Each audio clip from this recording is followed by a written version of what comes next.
Okay, I promise this one's for real. Hi, everyone, and welcome to Nature Check's Hi. Arda Campaign, the show where you come for the game and stay for the science. Let me do another. Woohoo. Yes, the audio works And the technical now. difficulties. Oh my god, I don't know why my Whatever. streaming software decided to stop recognizing my microphone, but that's streaming Streaming. for That's how it is. you. That's doing it live. Yeah, here we are. Everything's good now. Hi, my name is Sheryl. My pronouns are she, her, and I'm the dungeon master for the Arda Campaign. I'm also a PhD candidate studying ecology at the University of Illinois at Chicago. And when I'm not doing my research, I'm also a science communicator and the host of the Roving Naturalist on YouTube. If you like me and Dungeons and Dragons, you can check out the Treetops and Tarasques project, where you can come on a retreat into the Ecuadorian cloud forest led by Nancy, where we will be playing D&D at an eco lodge. It's going to be super fun. Next, there's Cindy. Oh, I go next. Yeah. Hi, I'm Cindy, she, her. I'm a science enthusiast and play an Andorian engineer over on Heroes of Awesome Constellation on the Weird Things Twitch and YouTube channels. Here, I'm playing Nautia, the water mephit druid. Then there's Peter. I'm Peter. I am an entomologist and crop scientist. I study bugs and crops and how they go together like this in sciencey ways. Also, I take pictures of bugs. Here, I play Cedric. He is a dwarven cleric. I am a human entomologist. We both use he, him pronouns. Okay. And there's Nancy. Oh, I'm so glad I get to go after that. Hi, everyone. My name is Nancy. I am also an entomologist, which means that I study insects.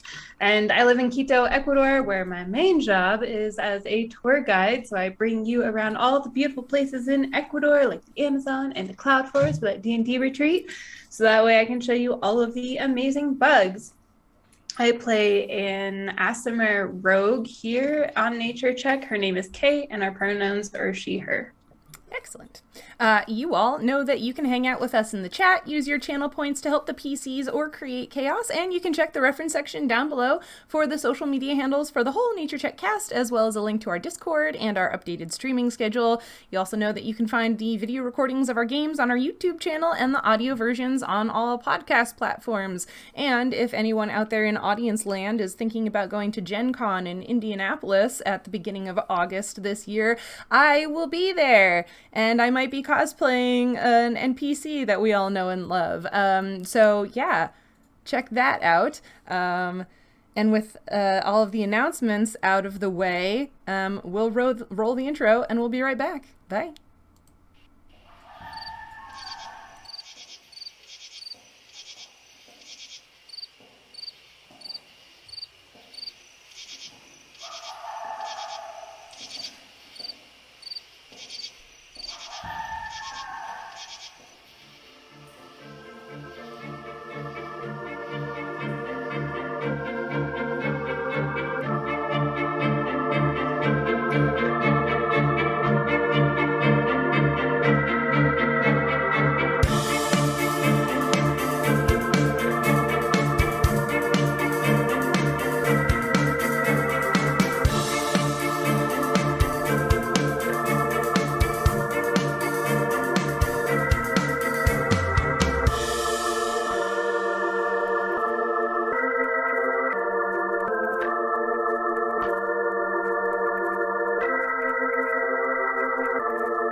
Are we back? Here we are. We're back. Hello again. We're back.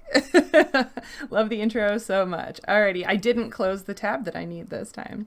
So now we jump into the story. With Fletcher leaving to sail back to Tenebria and pursue his line of research inquiry, the three of you set off on Stomanel Laughshield's ship to continue exploring Arda, with your ultimate goal being to reach the far-off volcano and look for fire bats. Yesterday, your ship left the harbor in New Seychester and sailed west. You received a note from Briffo Thornborough letting you know that rock snails and red coral were things you could send back to reduce your debt. Nautia went out into the ocean and gathered some of those things, as well as filling the bag of holding with some sand and seawater before sending it all back to Thornborough. During your first night sleeping in the hammocks on the ship, Kay had a mysterious dream. It is now morning on Pelorum, the seventh day of Pelarun, and you all were having breakfast when Kay told you about her dream. I did not think the calendar through. Anyway, as you were. I mean, that makes sense, because, got overlap on, calendar and day names. Yeah, both of the month and day are probably both named after the same God. Yep. Yeah, yeah. Yep. Anyway, you were having breakfast. Kay told you about a mysterious dream. Scene. Remind us about your dream, Kay? I know you just told us, but I wasn't listening. I had a dream about a temple, and it was essentially in the mangroves, but on this there are these trees with all these roots all over the place, and there was kind of what looked like the entrance to a well almost, with this door that was on top that was rotting away, and then I peered down to start climbing down the ladder that was there, but then everything turned black and I woke up. And after she told you about the dream, Cedric went to Claude and asked him about an island with groves of men on it.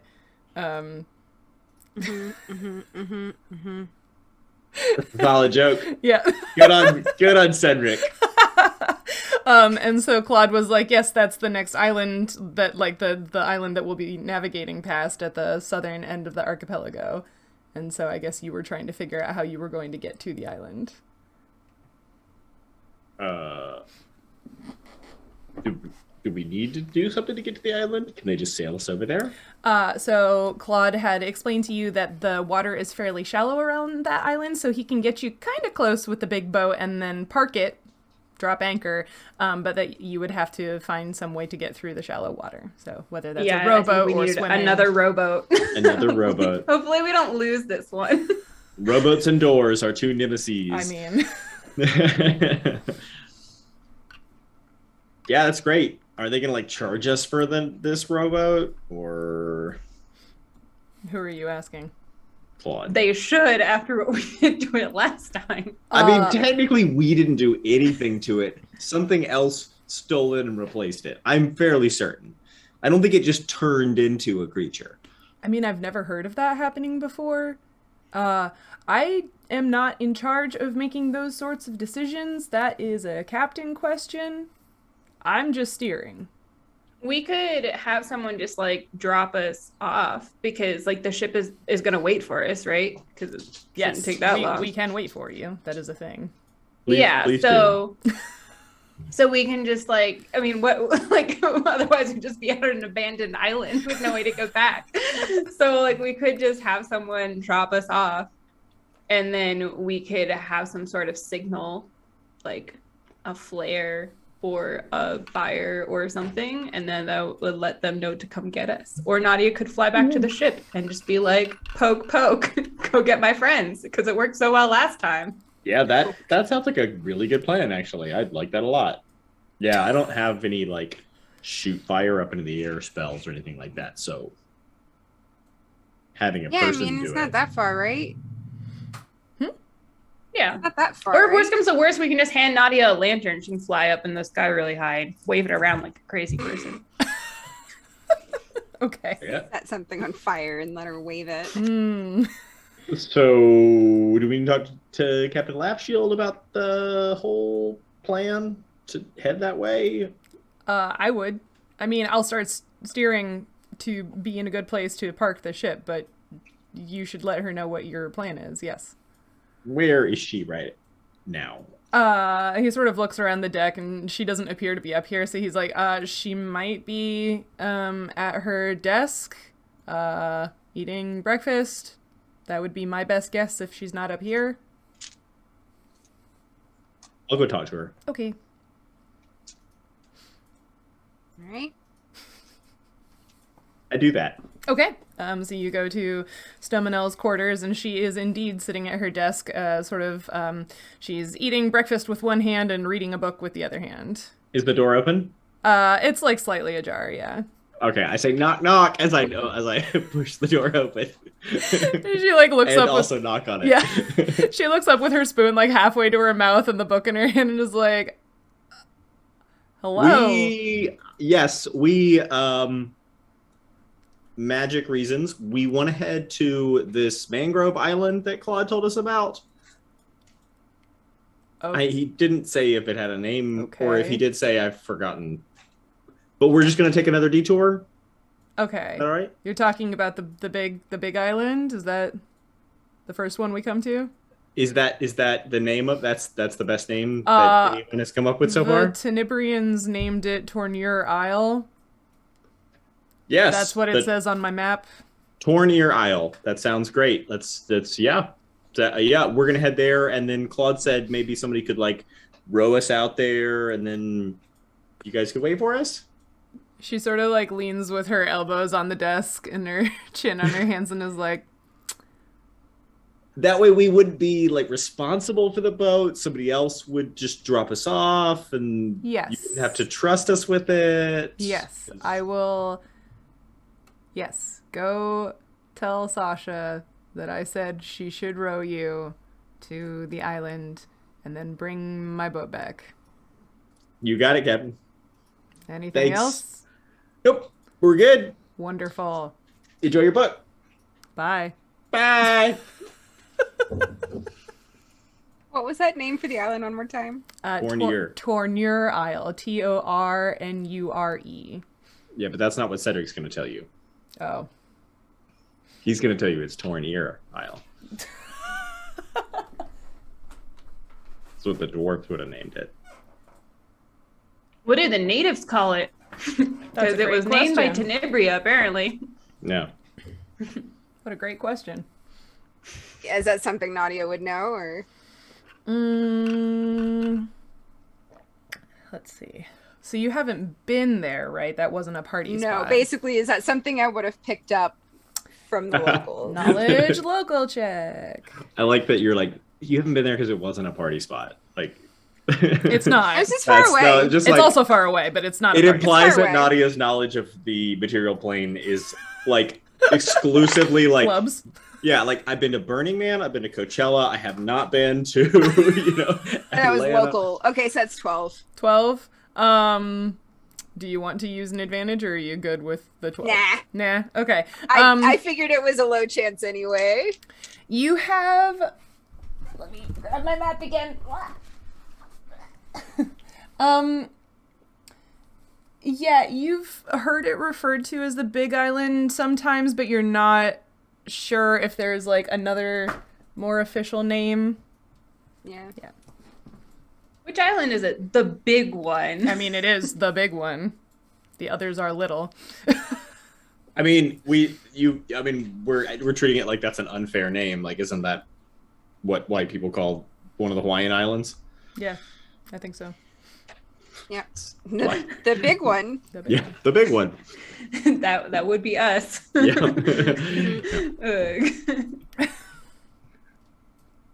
I like the idea of having groves of men on an island because it sounds very like the Odyssey, right? Like Yeah. it sounds like one of the places where it's like, yes, there's a sorceress there, and if you drink the special drink that she has, then you turn into a tree forever. Yeah. Yeah. That sounds extremely Greek. Yeah. I'd do that. Being a tree doesn't sound that bad. I know, right? I feel Yeah, like right? it depends on where the tree is, but sure. Also, what kind of suppose. tree? I mean, What kind of tree? Yeah. Like, if it was like you turn into a tree of heaven, I'd be like, no, thank you. I mean, they're Why, really you could hardy. have some lantern flies. Yeah, but they're ugly and they smell bad. I think I call the tree of heaven if it is both ugly and smells bad. That's a good question. Is Is it that maybe the one of lantern those? fly Really... Oh, I think so. Is it maybe Yeah. Tree of Heaven because it grows so fast? It's like reaching for heaven. Sure, there's a. I don't know. This is a fun tangent. Could be Peter's gonna It's look it native up. to Asia, though. It doesn't belong in the States, so Oh. Yeah, that's it's why a white person name. it is an Yeah. invasive species. Yep. Let's see. That houses the invasive lanternfly. Mm-hmm. I have a video on my Also, stink YouTube bugs about like that it. if anyone's interested. Hooray.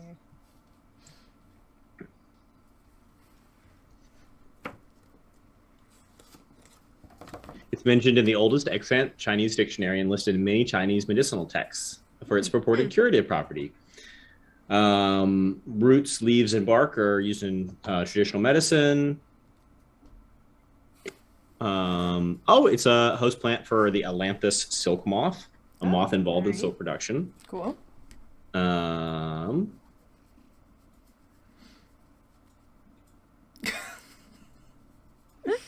Do you guys just want me to keep reading the Wikipedia article for it? No, I Just think like we were if you curious about the actually- if name you could- part, but Yeah. It was the name bit. We can look that up later. Yeah, that's all right. Okay, so you have been told a name for this island, and that yes, Sasha can row you over there so that you are not given charge of a rowboat because you That's couldn't handle fine. it last time. I'm A-okay with that. So is Cedric going to I return? feel like that to was the group? unfair all around. What was unfair all around? Cheryl's right. What? Prior 2010 states that the scientific name Ailanthus, which means sky tree, and the common name tree of heaven refers to this tree's ability to grow towards the sky very quickly. Yes, I win. Ecology. Yay. Yay. Etymology. Yay. All right, Cedric, what are you doing with that information? What information? We are unhinged tonight. and I'm sorry. Yeah. Yeah. The Yep, go- information Captain Laughshield gave you. I'm gonna go talk to Sasha. Okay. Where's Sasha? Sasha! Sasha! So if you go running around the below decks area after leaving Captain Laughshield's quarters, you find Sasha tending to the pigs. She is giving them scritches and talking to them in baby talk. Hey. Oh, hi. How's it going? Good. How are you? She looks like slightly embarrassed that you caught her talking baby talk to the pigs. Good. I mean, at that age, they're so cute and baby-like. It makes sense. Yeah, how big are they? I mean, they're not like piglets. They're, Yeah. teenager Yeah, it's pigs. like potbelly pig size. They stay They're fairly cute teenager up pigs. until they get. Right. Yeah. Yeah, They're teenagers. yeah. They're still Till- cute. They don't have their tusks yet. They're horrible, horrible tusks. I feel like you shouldn't be saying that to the half orc, but I'm just gonna keep going. I was me saying. It. Oh, I don't okay, think okay. Cedric is fine with pigs. Peter Okay. doesn't like Peter their doesn't like teeth. pigs. Okay. I like pigs fine, but they are bitey. That's true. They're It is bitey. true. They are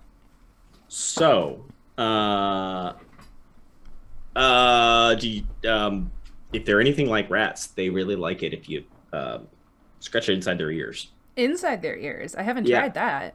Yeah, like gently, because it's sensitive in there. But like, She like very gingerly puts one finger in a pig's ear and starts sort of like scritching it around. Do pigs actually like that? I've never pet the inside of a pig's ear. yeah, me neither. Oh, okay. Anyway. You were yelling my name? Oh, right. Yeah, so we're going to this island. It's a big one. Actually, ears. It's a torn ear island. Okay. It doesn't matter. Basically, we're going to this island, but apparently it's shallow around the island. So we need somebody, i.e. you, to row us over there. The captain said it was okay. Yes, Exactly. I can yes. row. Yes. Yes. I can you do can that row for you. and I apparently have a better track record than us with your captain's rowboats. I so- haven't lost one so far. And we've lost one, so Yep. Yeah. Just let me know when you need me to do that. okay, yeah, I think we're still a couple hours out. Okay. So I'll I'll be around. Okay, yeah, I'll just run around calling your name again. Sure. That sounds great. It's a small ship, we'll find each other. Yeah. Yeah. Mhm. All right. Well, I gotta go tell. See you later. Okay. Bye. Bye. Go back to the deck and find Kay and Nautia and update them on our approved mission status. Okay. Great. Right, well, that sounds good. Look at you. Getting things done. Yeah. So, do we have a game plan for this temple? Is it gonna be underwater? It didn't look like it was underwater. It looked like kind of like it was close to the water because the water was like lapping against the shore, but it was like water, shore, trees in the water and the entrance. All right. But now that you mention it, it did go down. And if it's on the shore and it goes down. Yep. If growing up underground has taught me anything, it's that there is a water line, and below that, water kind of tends to find a way in. So this potentially could be a very difficult temple to explore. Kay like reaches into her bag and pulls out some grease and like starts waterproofing her boots. Okay. That's fair. That's fair. Oh, Grease makes me miss Fletcher. Oh, I know. So also we should discuss before we go in there what we might put in a embalse that we might find. Right? Yeah. Yeah, probably. Too bad we sent all those snails back. Do you really want... How would you keep all the snails in the trough and not like... They're not fast. I bet like the three of us could just dump them in and then jump on the pillars before they escaped. It's a snail. I'm just trying to think of what power we would get from Snail power! The power of magical colors, obviously. Movement speed is reduced by 10. No. Wait. But also, like, what would there be a lot of in that area? I don't know. We could just fill it up with sand or seawater, I guess. Those would be close. Because we already did. Water. We did water. Yeah, but we did fresh water. We didn't do seawater.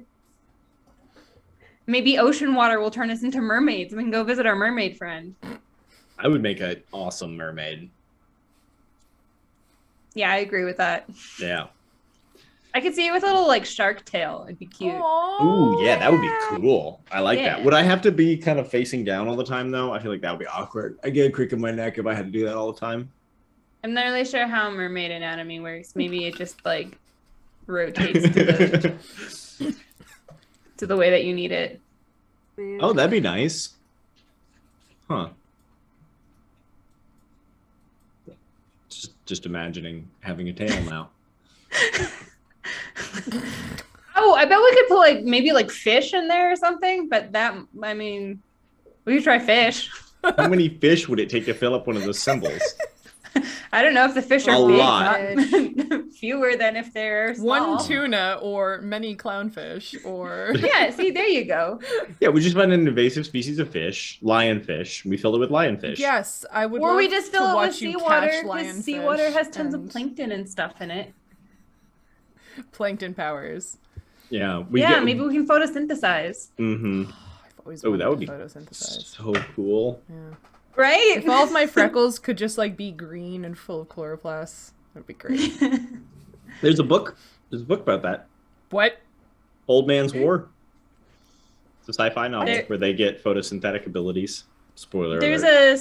a sea slug that photosynthesizes. Sneeze. That's true, and it's super cool.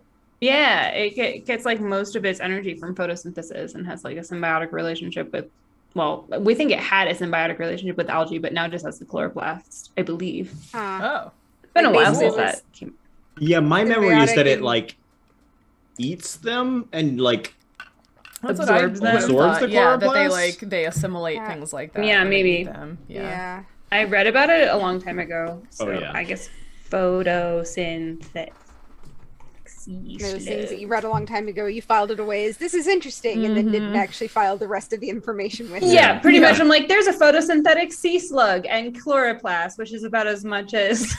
Yeah, I've got the headline of the tweet locked away here, but I bet nothing that else. clickbait title. Yeah. Yeah, right. Let's see. What have we done so far? Because we've established that you can't do the same thing twice now, right? Yeah. Hmm? Like we can't, like if we've already done one, we can't do the same, like the same one won't. I think it's just. Haven't we tried that? Didn't we try? We can't do more than one attempt per temple. So if all we're trying to do is do like the connection thing, then we could do one we've done before. Yeah. But if we want to try to also like get something from it, that would require that we find a new material to put in.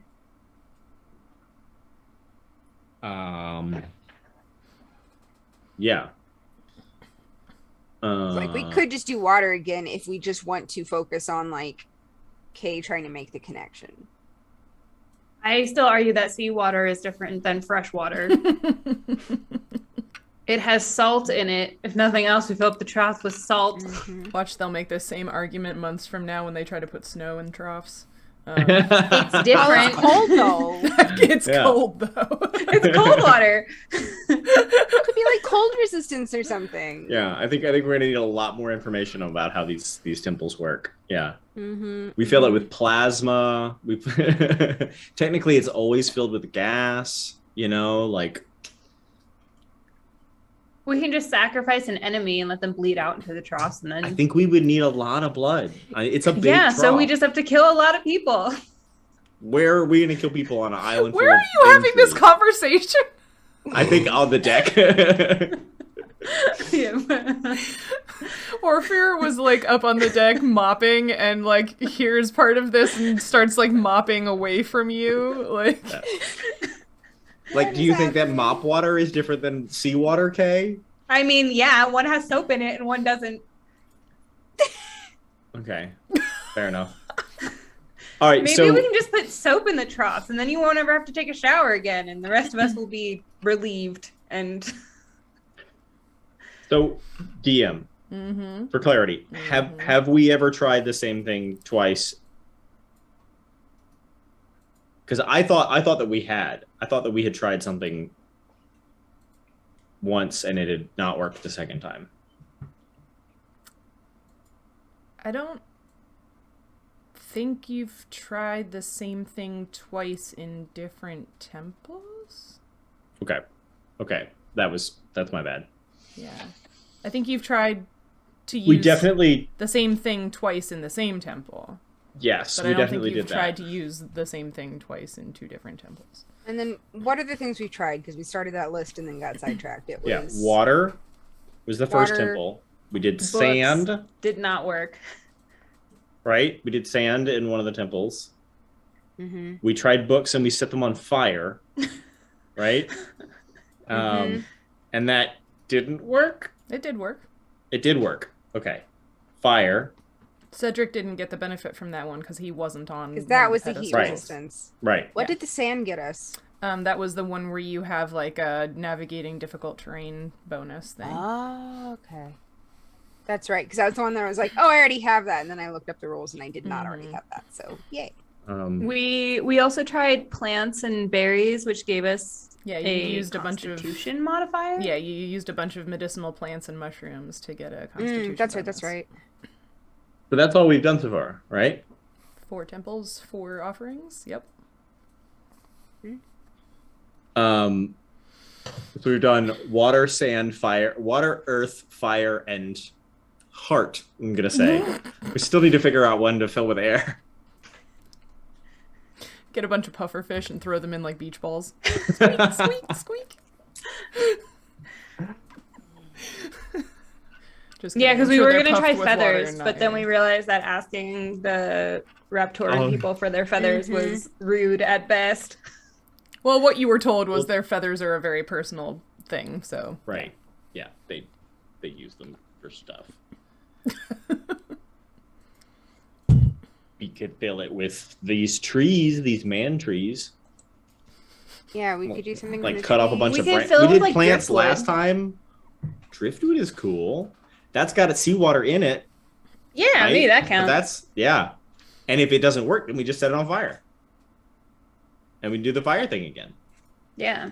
You know what we are not going to have this time, though,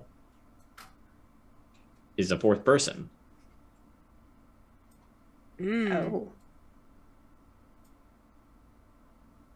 Yeah. Huh. We could ask somebody from the crew to come with us. That would be a lot of explaining. Can you just like sit on this pillar for a second? We promised we were not going to kill you.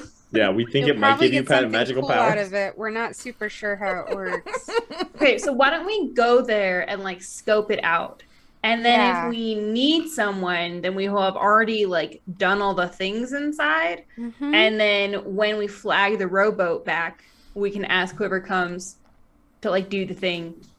And Can make you I them come? like that. swim. Can Like, you come? hey, Sasha, we've checked out this whole temple. We've killed everything in it that's evil, and we promise nothing is going to try and kill you. Can you bring your pig fins over and slaughter them in this pit and fill it with their pig blood?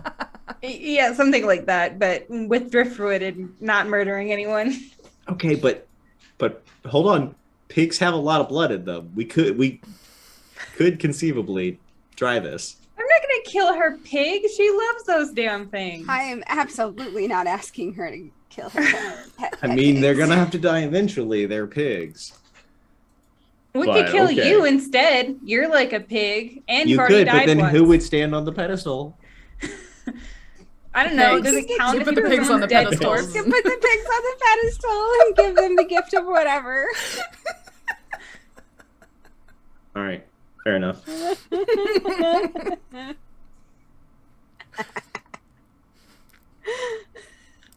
All right. Well, let's just I get wonder- there and scope I out the wonder if- situation. I wonder if the bird would be enough for the third. Your animal companion? Sit. Have to be a person. Stay. I think that's one of the tricks I taught her. Oh my god. I would love for you to give your desert hawk like extra swim speed. Or something like that. Something I where already it's have like, that. this is Yeah. not useful to you at all, but all right, yeah, so let's go clear it out, scope it out. I mean, at one temple we ran into somebody, so maybe there'll be another friendly arachnid person. Yeah, maybe. We seem to bump into people. I'm sure someone will be there. That's true. We got friends everywhere. What if this temple's a fluke and there's only 3 pedestals? Or what if there's only 2? Ooh, I feel like that would be important. Yeah, maybe. Like, right? Like that would be like a whole different thing, right? Like what would that shape even look Yeah. like? Ooh, like an infinity symbol? Oh, yeah, maybe. Yeah. Maybe there's another person out there with an infinity symbol, and then we gotta find them. And you guys have to like fight or Become something. friends? Maybe. I don't I think know. I'd lose in a fight. Yeah, probably. Yeah, probably. Wow, thanks, Cedric. Thanks for that vote of confidence. You'll also lose in a fight when I shoot you in the back. I mean, wouldn't be the first time. It would not. You're so sweet, guys. Mm-hmm. So nice to each other. It's true. It's true. So, do you guys want to like eat something before we go, Yeah, or you should probably. We just ate breakfast. Why don't you bring a snack?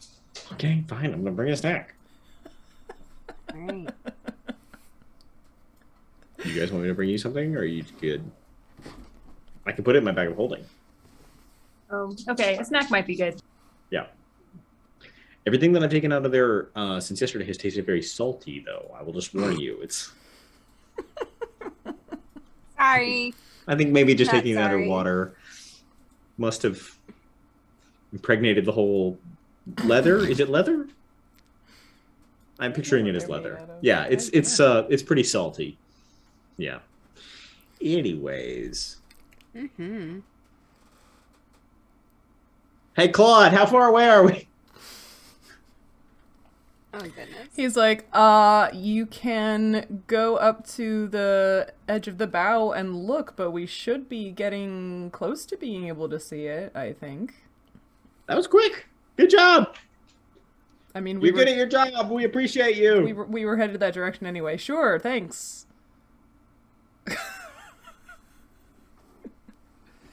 Okay, team. Got a good plan. I believe in you guys. I believe in myself. I think we're going to do great.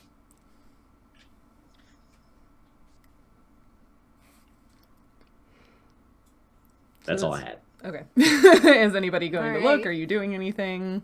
Yeah, I'll go up and look. Yeah. It's there to see. Yeah, perception checks.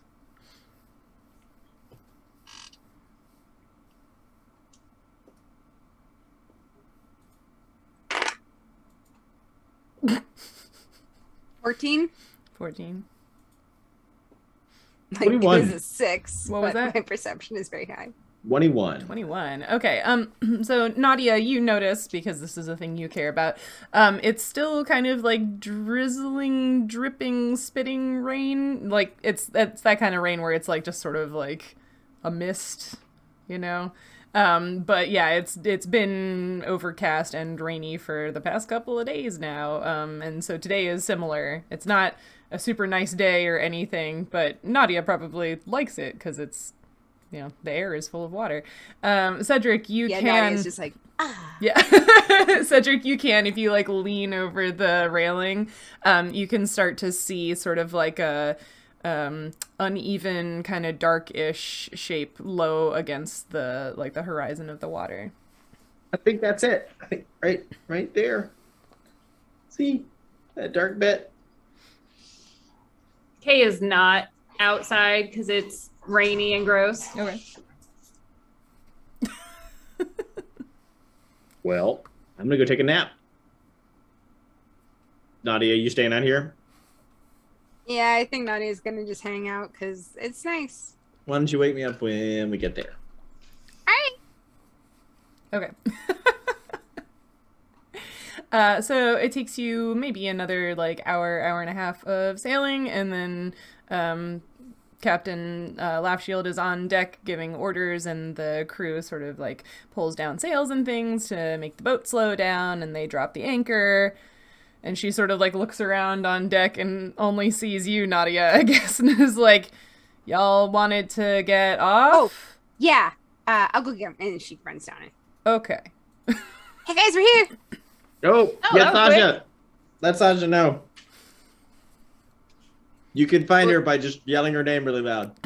I have I seen her around? in the last Yeah, few she minutes? was up on deck because she's one of the people who does ropes and things with the Great. sails. Then and- I will walk up on deck. A good on deck employee. and find Sasha. Hi, Hi. Peter. Cedric said, "Yep, that one." Uh-huh. Uh-huh. Cedric said you're gonna help us with the boat. Yeah. I'd be happy to. Are you all ready to go? I I can. think so. I Okay. mean, I'm ready. I think they're coming. Okay. I will. She sort of stops and thinks, and she's like, you know what? I will wait until they get here, and I'll just That's fair. put them in the boat and then lower it into the water. That sounds like a very good idea. Yeah. It takes like another like 3 minutes before Cedric shows up, it's like lacing his boots. Okay.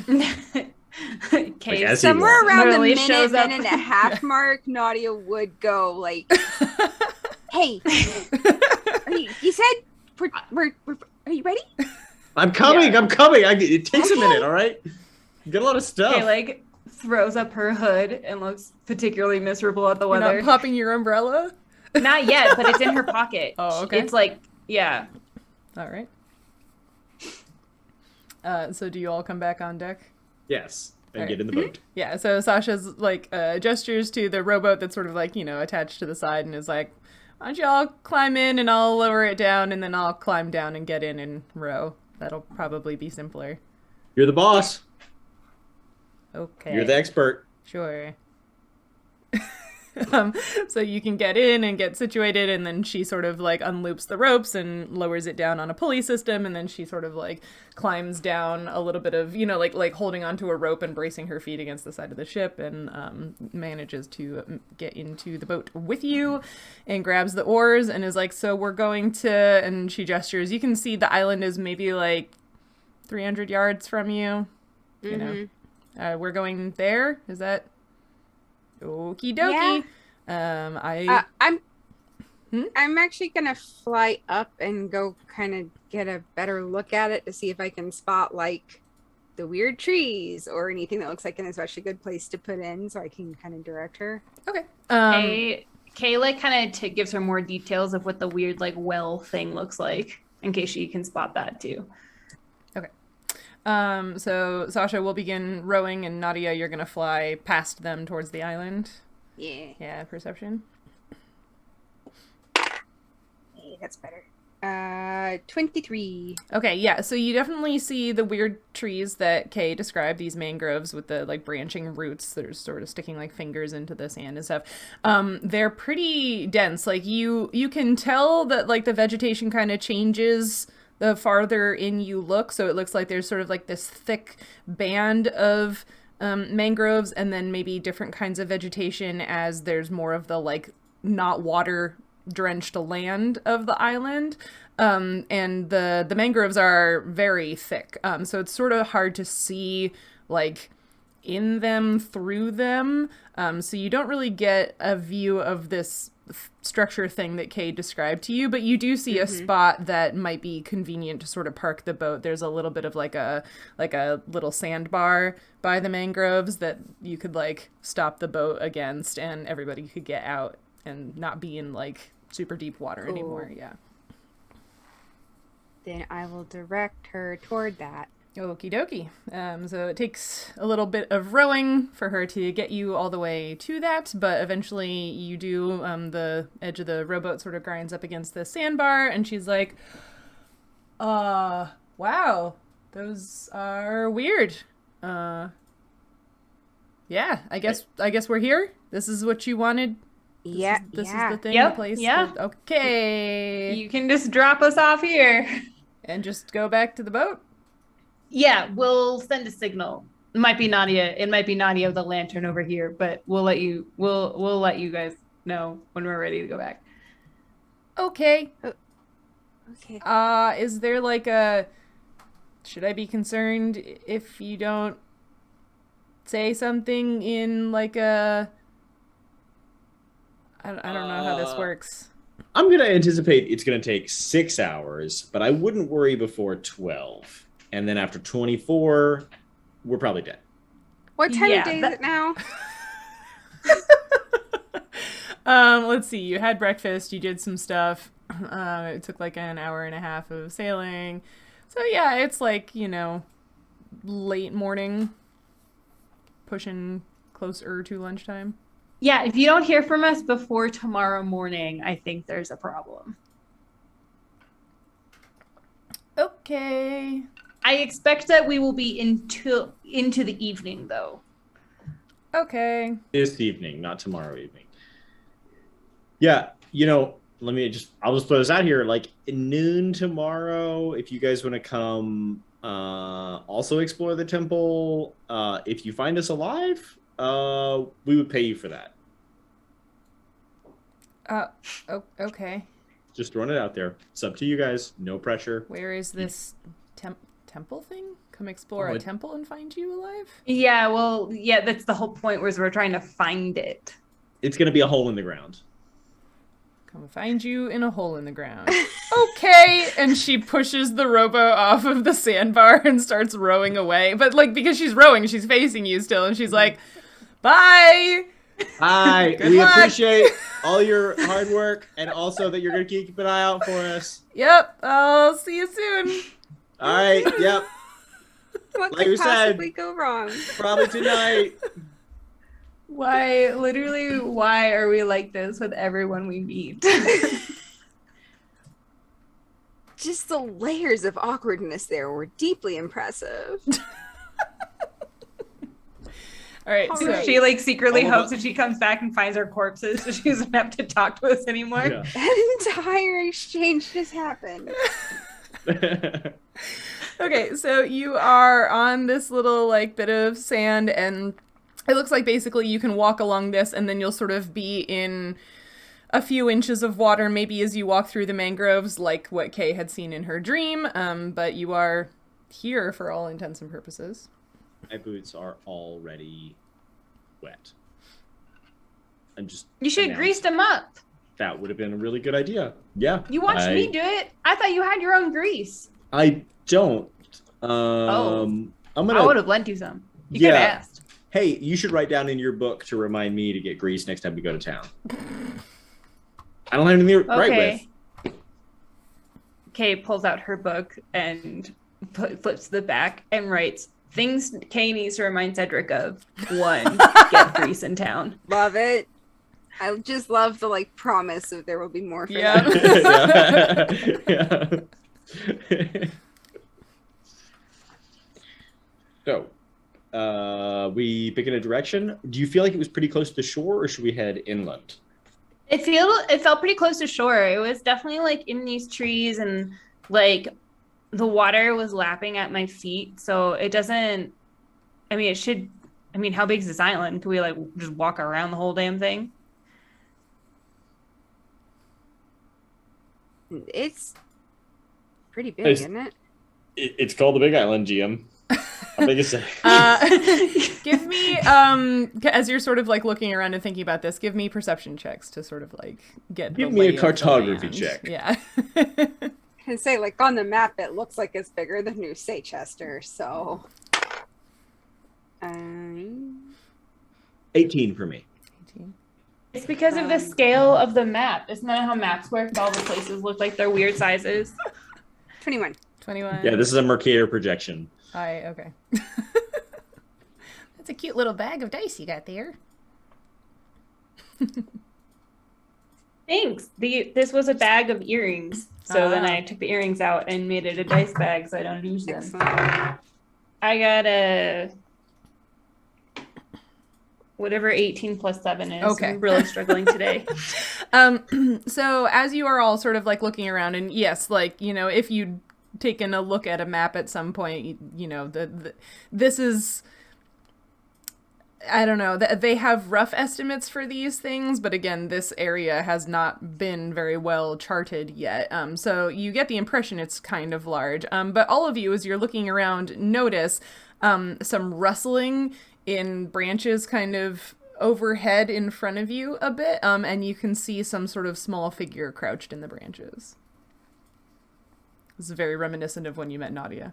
Yeah, I know. I'm just trying to figure out. Hi, we're not trying to kill your wildlife. Please don't kill us. We're lost.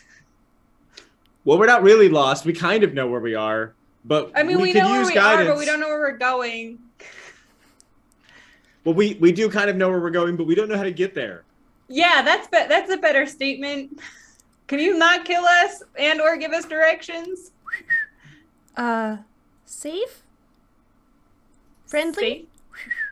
Friendly? We are very friendly. Yes. Yes. Super friendly. Very. Awkward the most as friendly. fuck, but friendly.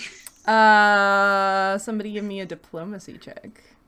I'm I can try a diplomacy check. gonna do it. Mine is quite high, but I have not gotten a word in. Ooh, 20. Hey, look, we didn't 22. roll crap for once. Okay, yeah. So as you sort of like, yeah, no, we're friendly. You see the figure move a little bit and sort of like move through the branches so that they can get a better look at you and you can see them. And it is a small, well, it is a large bird or the size of a small person, like a child. So they have like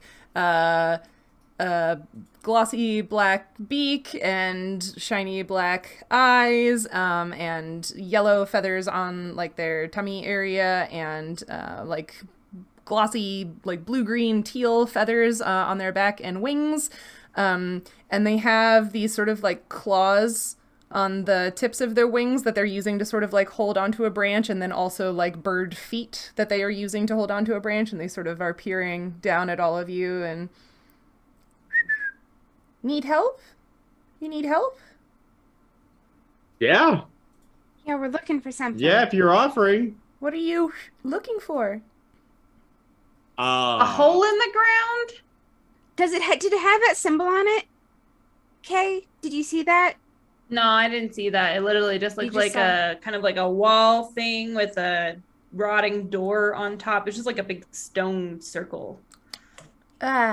Stone with a door? Yes. Yeah. I've seen something like that. Yeah? Could you point us in that direction? Yeah. You can follow me. And it sort of like we can't fly. I mean, well, that's not technically true. Nautia can fly, but we can't. Oh, I'll stay in the branches then. Okay. Yeah. And they just like don't like fly super far ahead, because then we'll get lost. Yeah. So they sort of like, you know, hop, fly, hop, climb, scramble through the branches. Well, but wait, first, what's your name? They turn around. I'm Sqooni.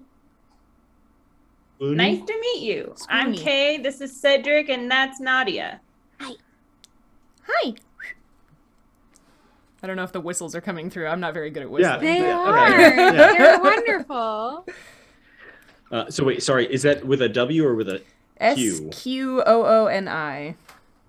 Sqooni. Sqooni. It's a name. Yeah, that is a lot of Scrabble points.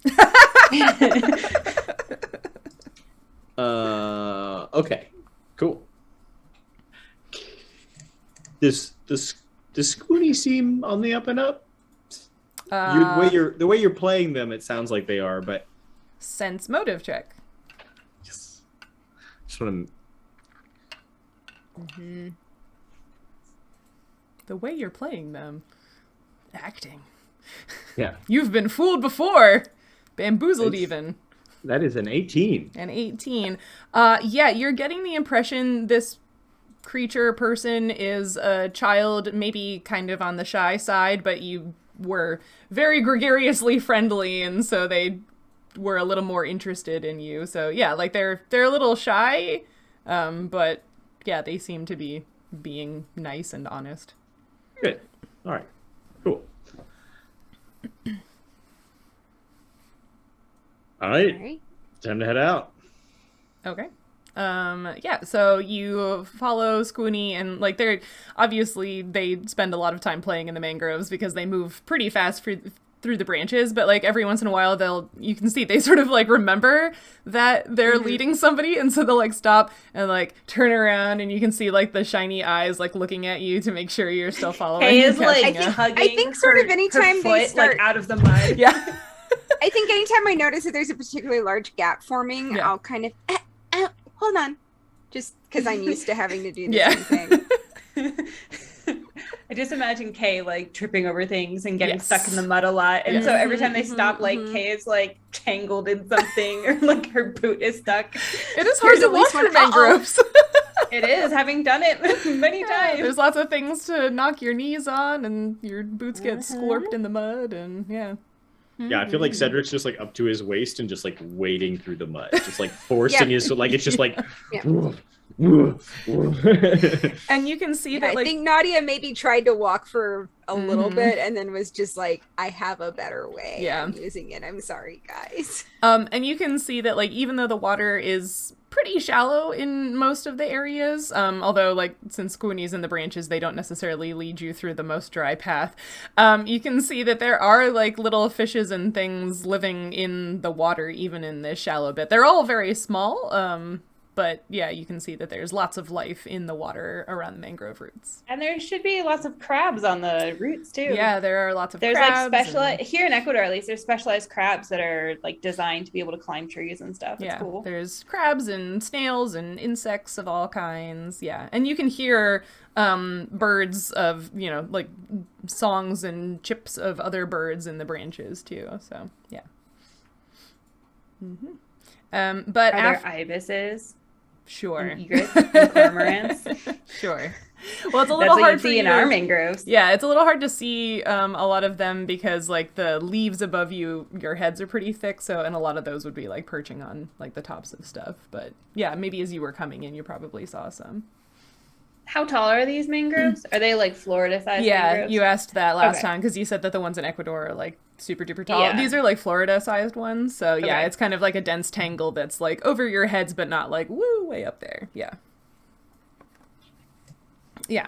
So Sqooni leads you sort of like, you can tell you're going sort of like west around the, like hugging the edge of the island, through the mangroves, sort of leads you a bit of a round, maybe like 20-ish minutes.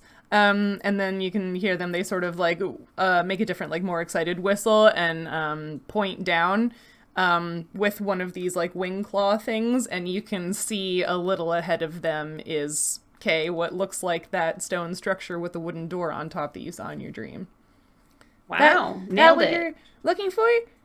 Yeah. If we die down there and someone comes looking for us, if you could also lead them here so they can like, bring us back. Die?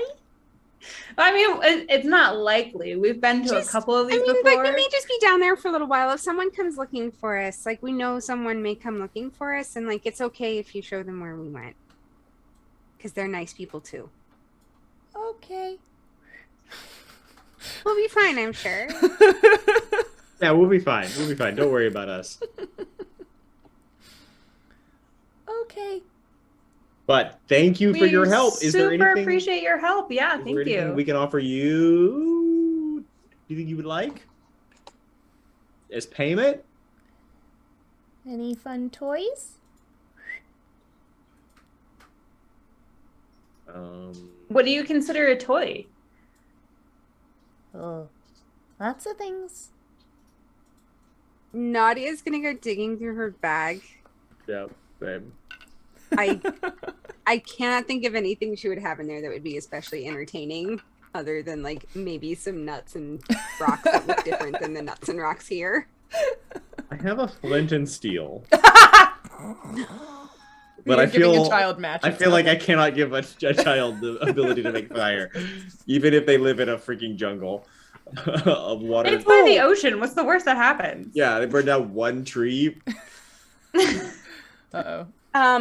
The little onion flute I made Oh, way yeah. back when. I probably still have that in that bag. It may be a little beat up, but I'll sort of. Can a person without lips play a flute?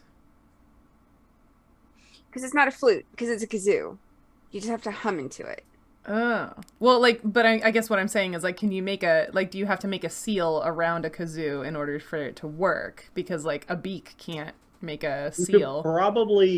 You could probably make it work if you didn't make a seal. It just wouldn't work as efficiently, right? Mm. Like, you could hold a kazoo, like, in front of your lips and blow into it really hard, and it would still make a noise. Right? Because what's happening? How did none of us own a kazoo? But it's humming. I have one. I do not own a kazoo. Sure where it is. Did you guys see the guy who makes like a flute out of a carrot? What? Yeah, no, he carves a carrot. He like hollows out the inside and like drills holes into it as like certain spaces that are like the correct size, and then puts a clarinet like reed into it, and you can like play the carrot. And there's a guy on TikTok that makes like ocarinas out of squash. Squash arenas? Sure, why not? That's amazing. Yeah. Oh, have a kazoo. Yeah, it's not super great. Yeah, like if you did it between your teeth instead of between your lips. Oh. Yeah, you gotta make it. Alas. Yeah, gotta make a seal. That was a fun experiment. I was about to remember how to play it. That's science for you. There's your scientist playing D&D, guys. You also have an ocarina, but that one I know for a fact you have to. Yeah. Oh my God. Okay, guys. I feel like between flint and steel and a weapon, we should probably give a child flint and steel, right? How did we not load up on like fun trinkets or something? That would have been real flavor of colonialism. Yep. I was waiting for you to finish that. Yeah, I'm just like, God, how do I finish this? Real colonialism. But presents for children is always popular, right? I mean, Kay gives her umbrella.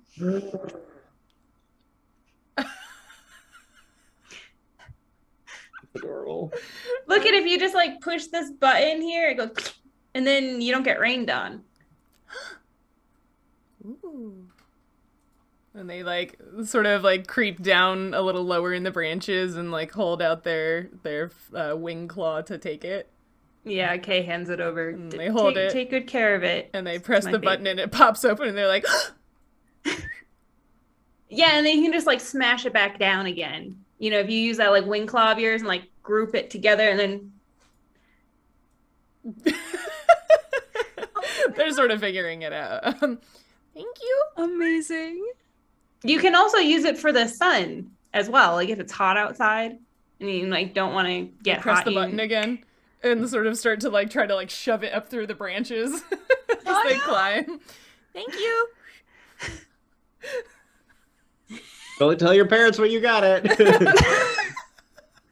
We don't want them to hate us. I could have just given her snacks. Don't open it inside the nest. What is it? So you said it's like an umbrella that like pops and extends and whatever. Like what is it made out of? Like fabric? Like what color is it? Like Which is a nod. what happened? Sorry, the dog was like wagging his tail and being very loud. Sorry, was there a question in that? I couldn't hear it over my dog's like what tail. color is it? Oh, it's definitely like a bright color. It's definitely like a teal color and has like a black stick. So it's bright. Okay. I'm making a note. Good advertising. You have to see it when Kay is walking through the town, and blue is kind of her color. Yeah. I'm Did they like the writing a general note. store on top of it? I'm writing a note that Kay gave Sqooni an umbrella for later. Oh god. Yeah, her parents are gonna be the BBG. At least we didn't give her fire or a sword. Like out of the options available. It's a good call. It's a good call. I mean, one of those endpoints could poke her eyes out. You should put little like plastic nubbins on the ends of those, Kay. I feel like they have leather on them. What's plastic? Yeah, Wax. they probably have, like. It's not just like straight metal poking out. I mean, Kay isn't particularly careful herself. Don't you think she would have thought about that? Is Kay known for her wise decision making? No, but after she got stabbed with it once, she would have figured that out. This Fair is enough. definitely Umbrella like version 3 or 4 at this point. Like, Okay. oh my god, the first Umbrella I made, I forgot to secure the top, so I pushed the button, went whoosh, and hit someone's window. Yeah, that whoopsies. I don't think I realized how much of an inventor you were, Kay. Oh yeah, like Azzy and I do stuff like that all the time because we're always like going through the garbage and finding weird stuff, right? Sure, yeah, like you do. Yeah, like you do when you grow up on the streets and don't have family or money. That makes sense. Yep. I see So what you're yeah, saying. like we would always like try and find things, and of course lots of stuff was broken, but you know, sometimes you just needed stuff like a place to sleep or like a comfy pillow or something to make the water hot in the afternoon when you want tea on the side of the street. Is that referring to a specific thing or? Oh yeah, we definitely found this weird thing. I think it was supposed to make fire, but it was definitely broken. So every time we like tried to activate it, it would just go boom and like smoke.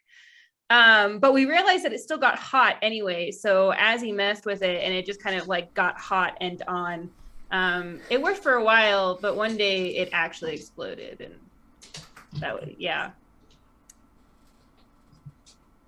All right. Okay. We dodged real good though. We only got like hit by a little bit of the stuff. It was hilarious though, because all of like as he didn't have eyebrows. I mean, does he ever really have eyebrows? He does, I guess. But they definitely were not there then. And all his hair went and then the side of his head was kind of bald, and yeah. Yeah, that's a look. It was a look. It grew back though, so it's fine. So yeah, I like invented the umbrella out of like random crap we found in the garbage. So because like rain sucks, am I right? So like we found some sticks. Someone threw like we figured it out because someone had thrown away like a really beautiful like leather jacket, but it had like a little hole in it. So they just like instead of fixing it, I guess just threw the whole thing out. Rich people, am I right? So I was like, oh, this is cool, but you could grease it up. And so I was like holding it over my head, like running through town for a while. I'm like, oh, it'd be so great if it was like, you know, by itself. And I just like held a stick and went out. And then, yeah, the umbrellas just kept going from there. I can make you guys one if you want. Yeah. We Yeah, just I feel like added that'd the be cool. skill craft umbrella to the list of... Can you make mine with a sword inside of it? I mean, I haven't. Do you want the sword spring loaded? I haven't tried that before. Like I mentioned, the first time I made it, or like the third time I made it, the pop flew off. And so, you know, that would be dangerous if that was a sword. Although perhaps you could like aim it and then push the button and your sword would just cleave. Ooh.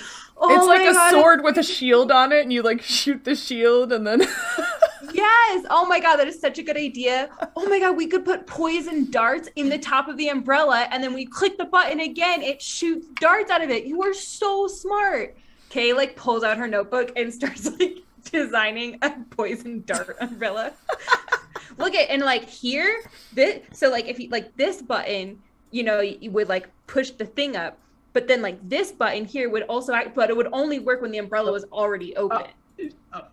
Okay, I appreciate your enthusiasm. I will remind you that I am standing up to my belly button in mud right now. So maybe we could discuss this later, like when we're back on the boat. Right, and right. not That's a in good the middle of idea. this. Like sometimes the ideas just swamp. hit, you know, and you just got to get them down. Sure. Yeah, I appreciate your enthusiasm. It's one of the many things I appreciate about you. I think you have a brilliant mind. Just pointing out that maybe you got a little distracted at this moment. And we can continue to work on that. So, do you guys want me to go first? Yeah, sure. Why not? Yeah. Oh, okay, cool. I'll do that. Oh, did you want me to go first? You didn't actually want to go first. I mean, I'm fine with going first. You are. I mean, like, in the case there's one water down who's there, do you want me to go first? most- Because, like, if there's water, I can... Why don't we let Kay check for traps first? And Oh, then that's a we good can- idea. Yeah. Mhm. That's smart. Sorry, I'm just like, my brain is full of umbrella ideas. Gotcha. Well, if there is an exploding umbrella or an umbrella full of snakes in this temple, you got to keep your eyes open for it. Takes notes. Umbrella full of snakes. You open it up and all the snakes fall down. Yeah. How do you keep them in there? Magic. You I you guess- keep it cold so they're in hibernation. Umbrella And then- of holding. Umbrella of holding. You take my bag of holding, you cut it open, you make an umbrella out of it. Then you can send the snakes to other people. Ooh, what if you flipped it the other way and sent the rain to someone else? That'd be amazing. Would be amazing. Like, that could potentially have actually a lot of use. But also pranks. Yeah. It doesn't actually work like instant teleportation, right? You have to like close it and then they have to open it, Yeah. right? So Anyway. So after adventuring happens, Kay retires on lots of money due to her growing umbrella business. Yep. Love it. Pays back that debt in a month. I guess I'll check for traps while thinking about designing new umbrellas with Okay. swords and darts. Definitely won't get distracted. Where are you checking for traps? I guess the door first. Okay. I mean, that's. no rush. I definitely do feel a crab crawling around inside my pants, but Oh no. It seems like a small one. Checking for traps is just a search check, right? Yes. Oh, okay. I was like looking for a check for traps, but it's just search. It's just search.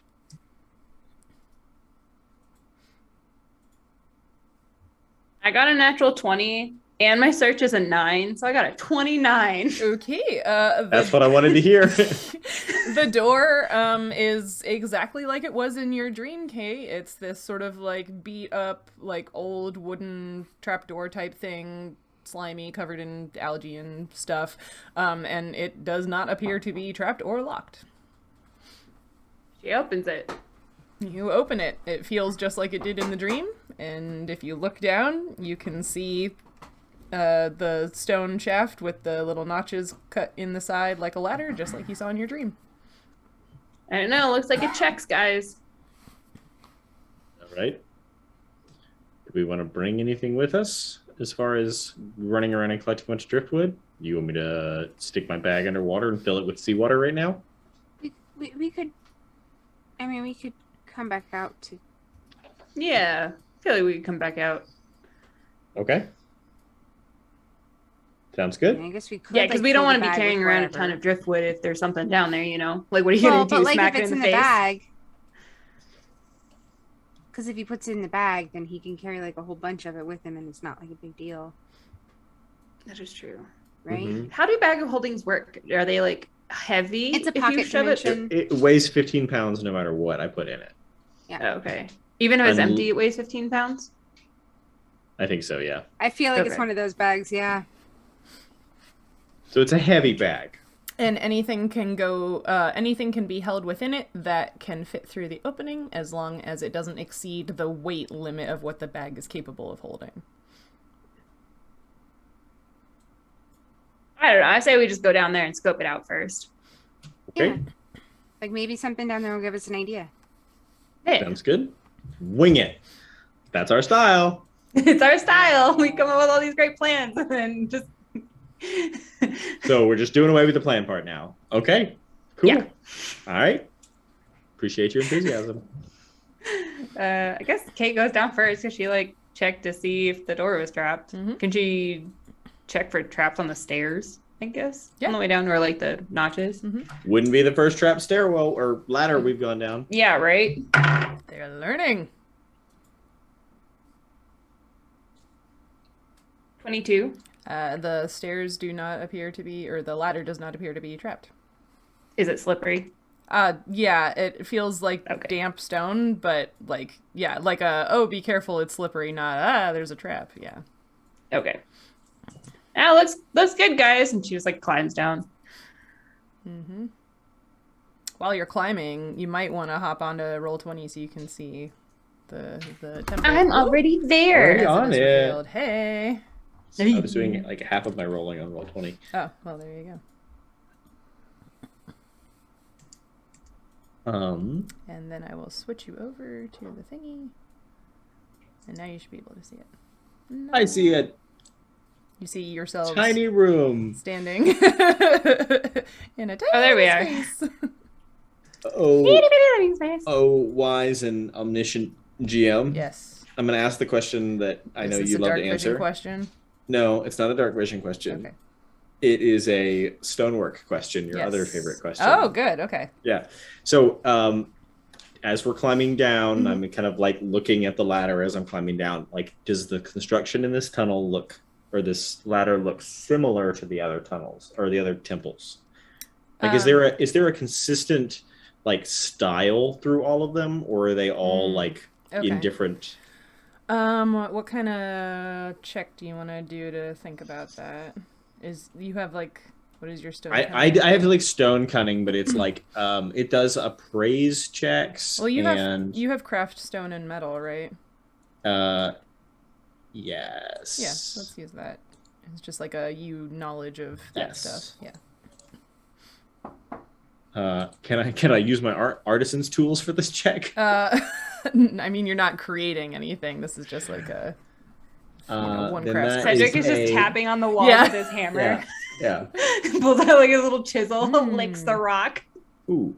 Wait, why do I have a? I'm trying to think. it looks like it's giving me a -2 modifier. Yeah. Oh, because I'm not. Oh, yes. So I get a penalty if I'm not using my tools. Yeah. So it'd be a 15. Like, I rolled a 12 plus 3. So that's fine. Yeah, like there are definitely similarities. You're not confident that like, oh, these were all built by the exact same person or whatever, but like there are similarities in the method with which the stone seems to have been laid and worked. In a lot of the other temples, a lot of use was made of the natural stone, because they've all been underground, right? And so like a lot of them were laid stone where they needed to be, and then natural stone where it was available. This temple, at least this like first shaft that you're climbing down, seems to be all laid stone, and it is perhaps the most well crafted of all the laid stone you've seen in the temples. Even so, the atmosphere is very damp, and the space smells of seawater and vegetation rot. Yeah. So, yeah, I mean, based on that,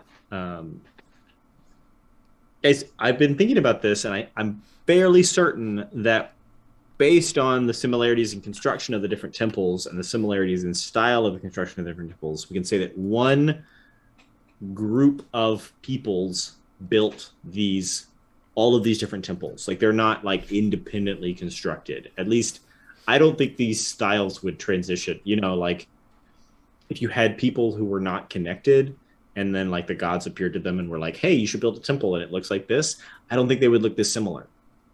I think based on the similarities in construction, one united people built all these different temples using a similar style. What were they doing in all these different places? That I don't know. Huh. Probably worshiping the gods, if I had to make a guess. But it seems like who are they? Where did they come from? I mean, I guess we know who they are, kind of.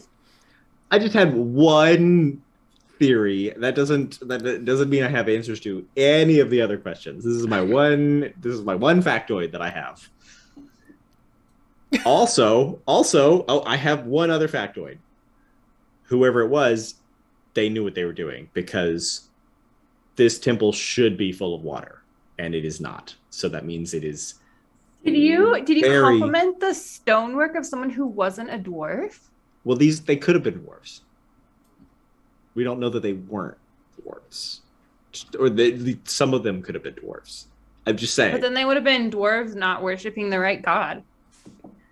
I mean, it's not really that the other gods aren't the right gods. It's more just that, like, Morden is kind of our god. The other gods, like, did nice stuff, but they're not, like, But isn't it bad when dwarves, like, don't worship Morden? Isn't it? I don't know. I wouldn't say bad. More just, like, because I'm pretty sure Cedric 2 months ago, like, literally said something. I feel like more like misled, foolish. So then what are all these other people who aren't dwarves that are worshiping other gods? Are they also misled? Well, no, they're so, Morden is kind of our thing. So, like, it kind of makes sense for you guys. Could I, like, convert? Morden? Could I worship Morden? Sure. And that wouldn't be weird. Is that something you'd be interested in? Not currently, but stranger things have happened. Sure, yeah, there are definitely non-dwarves who worship Morden. I mean, he's part of the pantheon, right? Mm-hmm. It's just like he made us, the dwarves, like, kind of special. He like, that was kind of his thing, and so you could, I mean, like, if you find his construction to be all that impressive, and I mean, there most of the people that choose to follow Morden, who aren't dwarves. There are dwarves whose construction is impressive. Mm-hmm. Most of the people who choose to follow Morden are people who are craftsmen. They're looking for blessings as far as his. Do you think Morden could help me make better umbrellas? Yes, without a doubt. Well, I'll think about it. Like, maybe if you could give me, like... There goes Cindy. Maybe if you could, like... I mean, like, I know that you guys, like, build, like, temples and churches and swords and stuff, but, like, maybe there's a whole market for umbrellas, and they've never been made before, so really, if anyone were to get his blessing, it should be me, right? No, absolutely. Dwarves appreciate fine craftsmanship in any form. I mean, like, there are even, dwarves that are, tailors. You like my umbrella? Yeah, I like your umbrella. I think it's really cool. Oh, man. I didn't realize it's so special. Yeah, I'm impressed. It's got a lot of little fiddly bits. It does. Like springs and stuff? Yeah, it was a struggle. We had a dumpster dive a lot for the... Yeah. I don't know how springs are made. I wonder, I bet there's like a magic solution. I bet you could like put some magic in there that like when you push the button, it would like activate the magic stuff. Because like the problems with springs is eventually they wear out and they don't pop open anymore. And maybe the craftsmanship is better in like Tenebria or something, but the springs we can get in New Sagest are kind of stuck, to be honest. So you know who could probably help you make better springs? Out of an umbrella. Some dwarven people who make springs, or maybe Morden. Make springs. Interesting. What do you think about enchanted blessed springs? Morden's divine touch on a spring. What enchanted blessed springs do? Not break. Now we're talking. We should go into an umbrella business together, when the adventuring is over and the gods come back. I like it. This whole conversation has been had at the base of the ladder that they all climbed down, or maybe Nautia flew instead of taking the ladder down into this temple. So as Cedric noticed, there's laid stone not just in the shaft that you just climbed down, but like as you're standing here, because you all have dark vision. So I've revealed a little bit on the map that you can see from where you're standing. The walls, ceiling, and floor that you can see are all laid stone. So it looks like maybe more of this temple was constructed than a lot of the others. And you notice that, again, it's not filled with water, but it smells kind of like seawater and like raw, it's damp in here. And the floor under your feet is just slightly slick with moisture and a little gritty with like sand or silt or something. I mean, besides all of the mud that you yourselves are tracking in, I guess.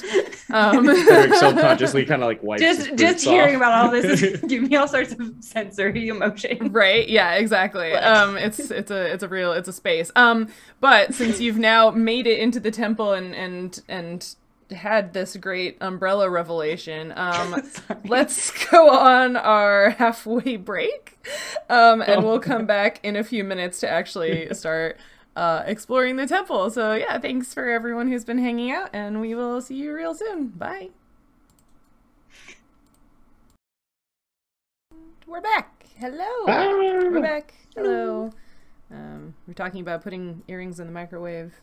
Trade secret.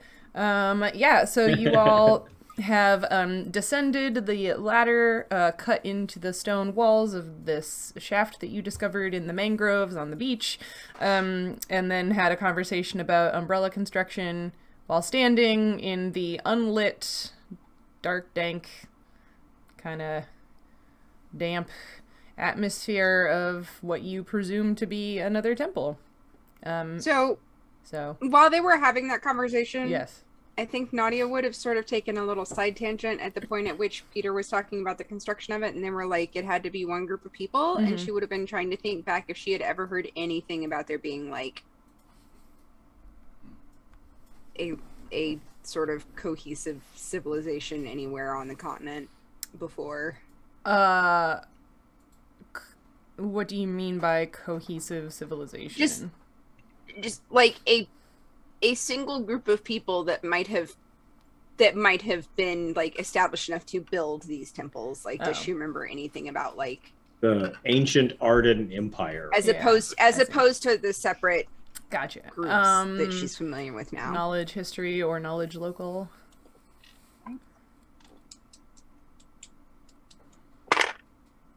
That's about what I expected. That's a 10.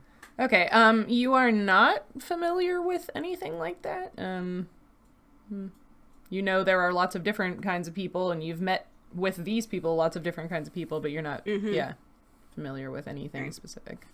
Yeah. Then at that point, she would have started wandering toward that statue. Yeah, I feel like the whole Kay conversation was very excited about this statue. Yeah, so there's a statue? Yeah, so there's a really big statue in front of you. So, like, standing at the base of this ladder, you can see sort of straight out in front of you with your dark vision.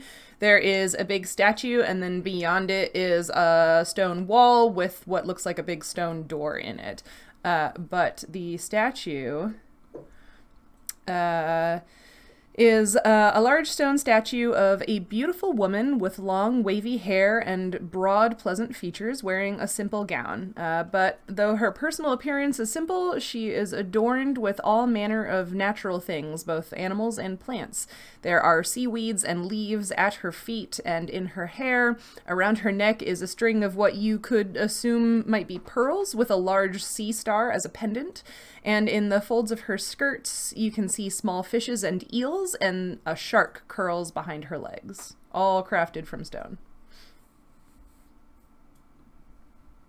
Does the imagery look like Alana or something else? You have not actually seen any imagery that was, like, labeled as being Alana yet, I don't think. Okay. Yeah, this is like the first realistic depiction of like one of them that we've seen, right? Like we've seen kind of like pastoral scenes or like wildlife scenes of like animals and plants and things like that in the other temples, but we have never seen. So there are bas-reliefs in like the ritual room of all of the other temples, and you found the little Tagua talismans or fetishes of what you assume to be obad-hai's face, that little oak man right. Imagery. And when you met and helped Barika at the end of your time with her, the sort of like elder in her clan presented her with a pendant of that was sort of a cameo of a unicorn, and said that a pendant of the unicorn was a gift to their clan a long time ago by Alana. So a unicorn is one of Alana's symbols. And the original like magical pendant that was gifted to them by Alana has been lost, but Barika was being given sort of like a symbolic one to wear as the new leader of the clan. Yeah, so you know a little bit of like symbology associated with Alana, but you've never seen like a depiction of her as far as you know. And there are no unicorns among her menagerie here. Right? No, this is all like sea creatures, it looks like. Makes sense. Unicorns are sea creatures? Weren't Yeah, they maybe- birthed maybe- from, I like, suppose sea there could be foam? unicorn fish on there, but There's narwhals. Narwhals narwhals. exist. I like unicorn tangs. They're cool. Yeah. So Yeah. tang Oh yeah, with a unicorn little- tangs. Yeah. Yeah. Yeah. I want to see a shark with just a big tooth sticking out of its head. Just big. Sharp one. Amazing. Like a narwhal. Like a narwhal. But yeah, so that's what the statue looks like. I feel like Kay is just like staring at it. Like she finds it really beautiful and like awe-inspiring. And I wish Fletcher was here to do one of those like instant pictures that he does. oh yeah. Do you want to like write down some stuff, Kay? Or draw a picture? Are you any good at drawing pictures? I mean, not the best, but I can get the gist. Won't.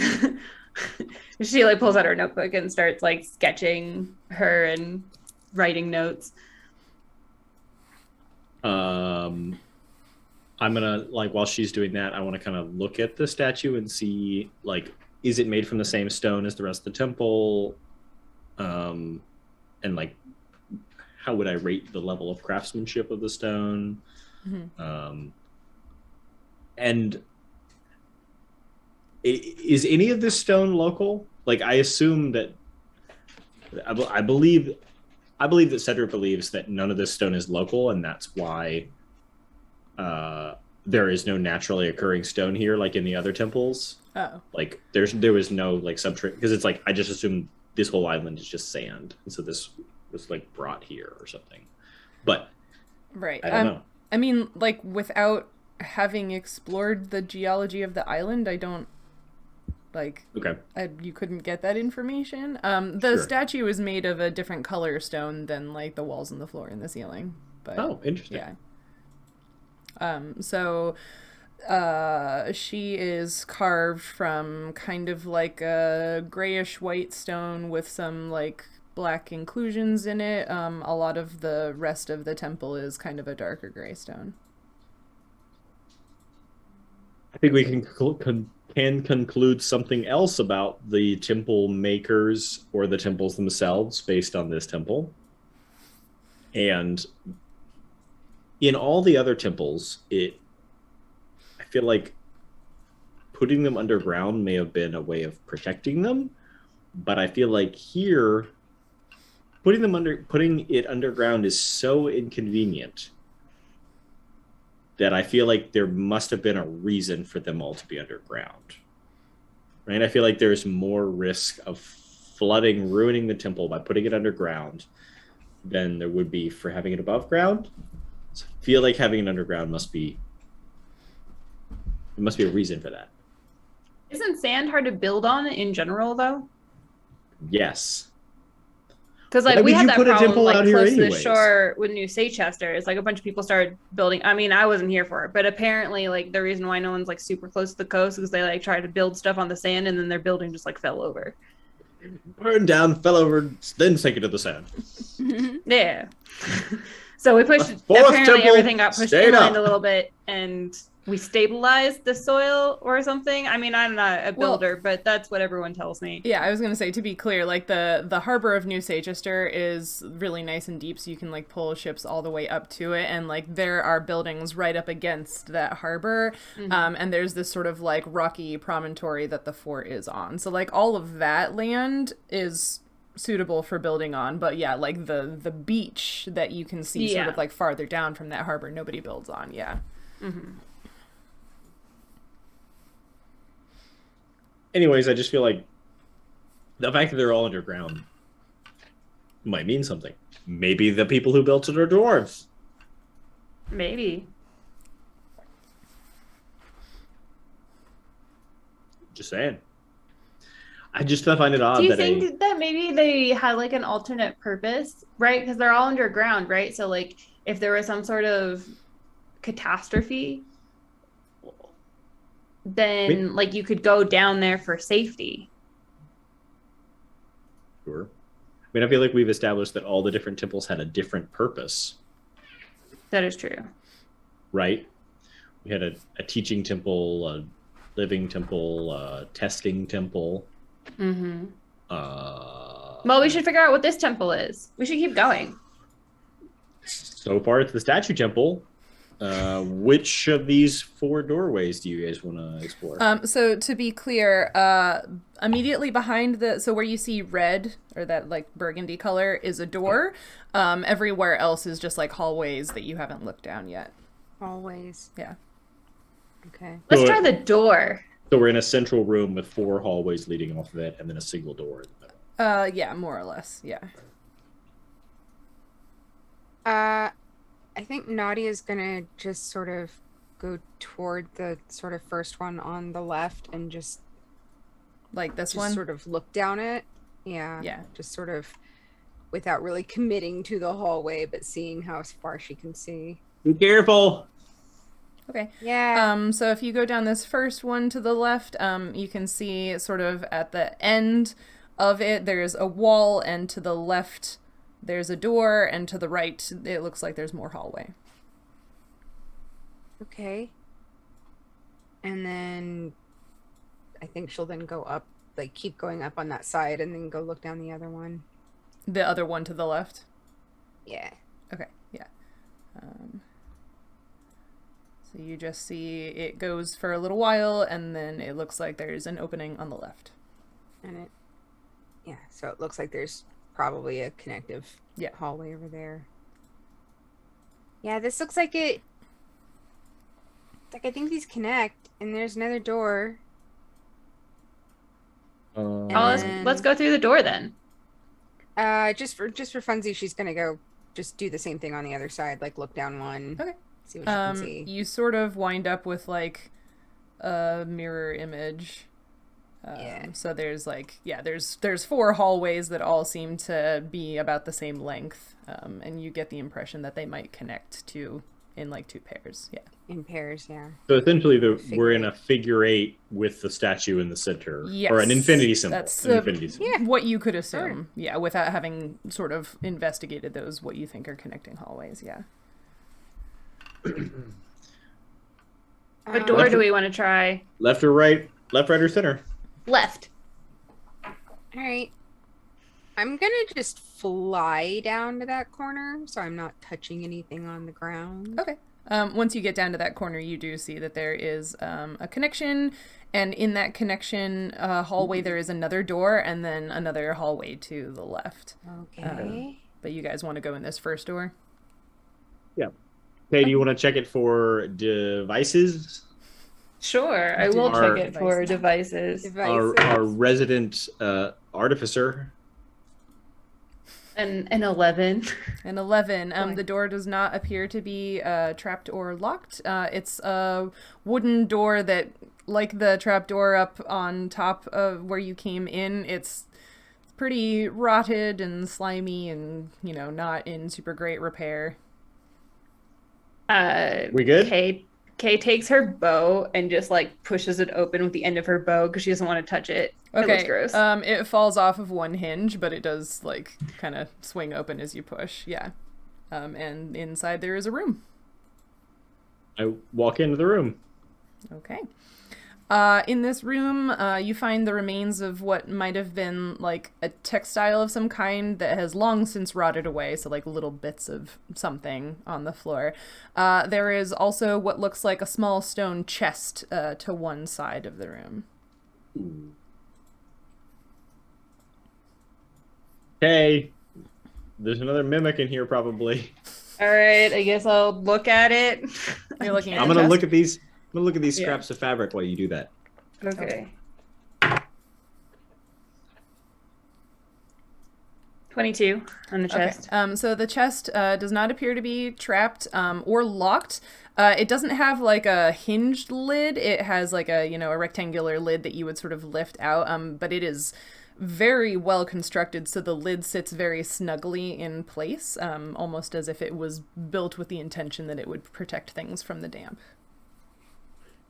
I guess Kay intends to like tug the top off if she can do it by herself. Okay, yeah, it's not that big. So you can lift the top of the chest off. Cedric, you said you were doing what? You're like investigating the rest of the room.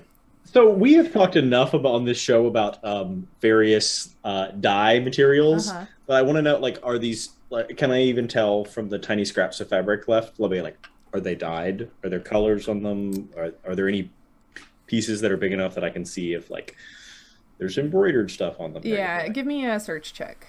Okay.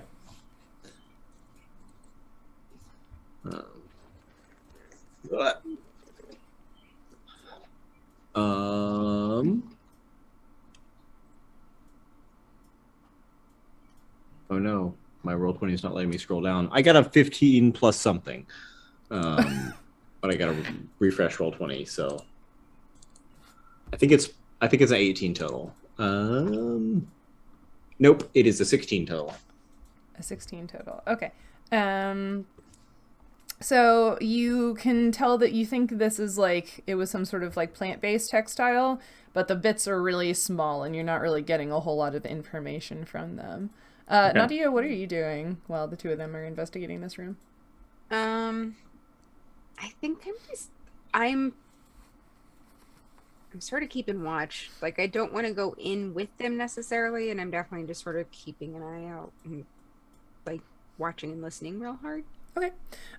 Kay, inside the box, in this room, you find one of the Tagua fetishes or talismans with the obad-hi face on it.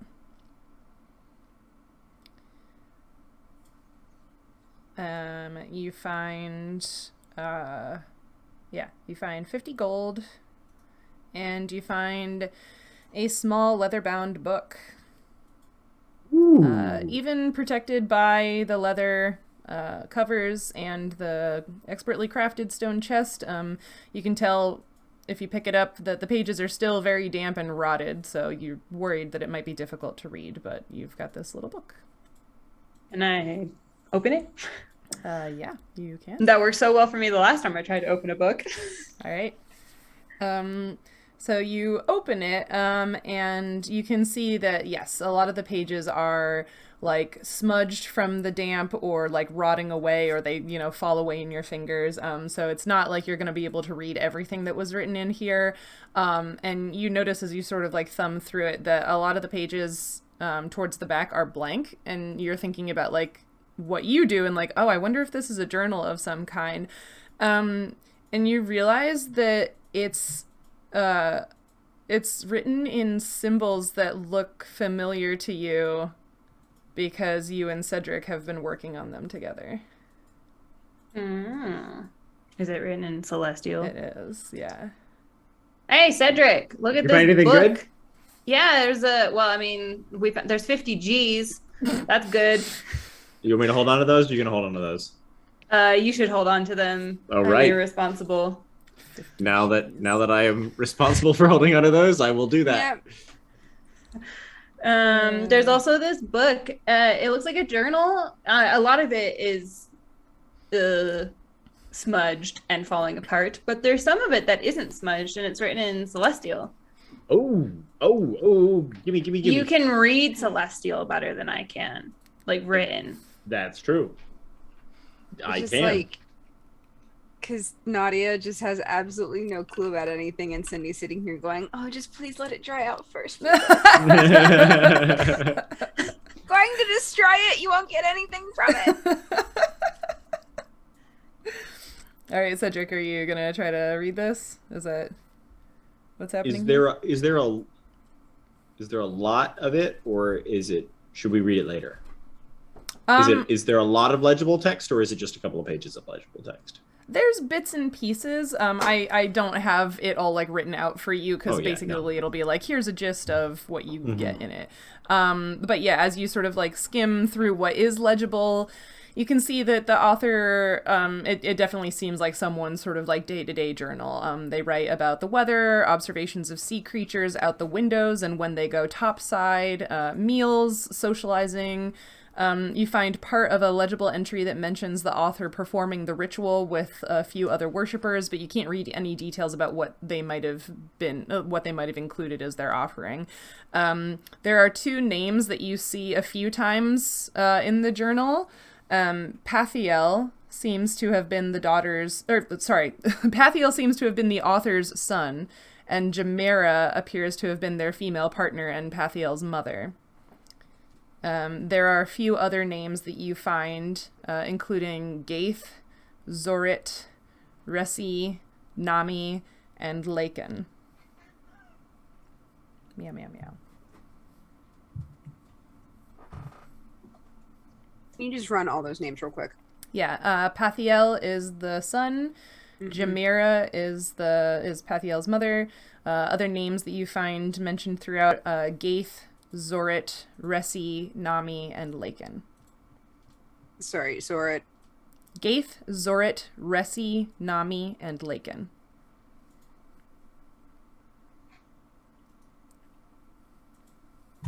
All right. Okay.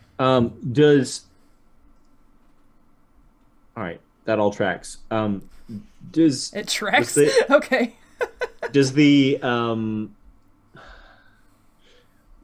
you mentioned windows. Yes. Do I think that this person lives in here in this temple, and is there sign of any windows anywhere in the temple? You have not seen anything that looks like a window in what you've explored so far, so you're not really sure what that's in reference to. But topside would imply that the temple was underground at the time that the temple existed. So it's not like it got buried. That's very interesting. Okay. I relay all of this to Kay and Nautia as I'm kind of flipping through it. Just kind of like summarizing really quickly. Mm-hmm. You can like fix things, right? Yeah. I mean, could you like fix the journal and then could we read it better?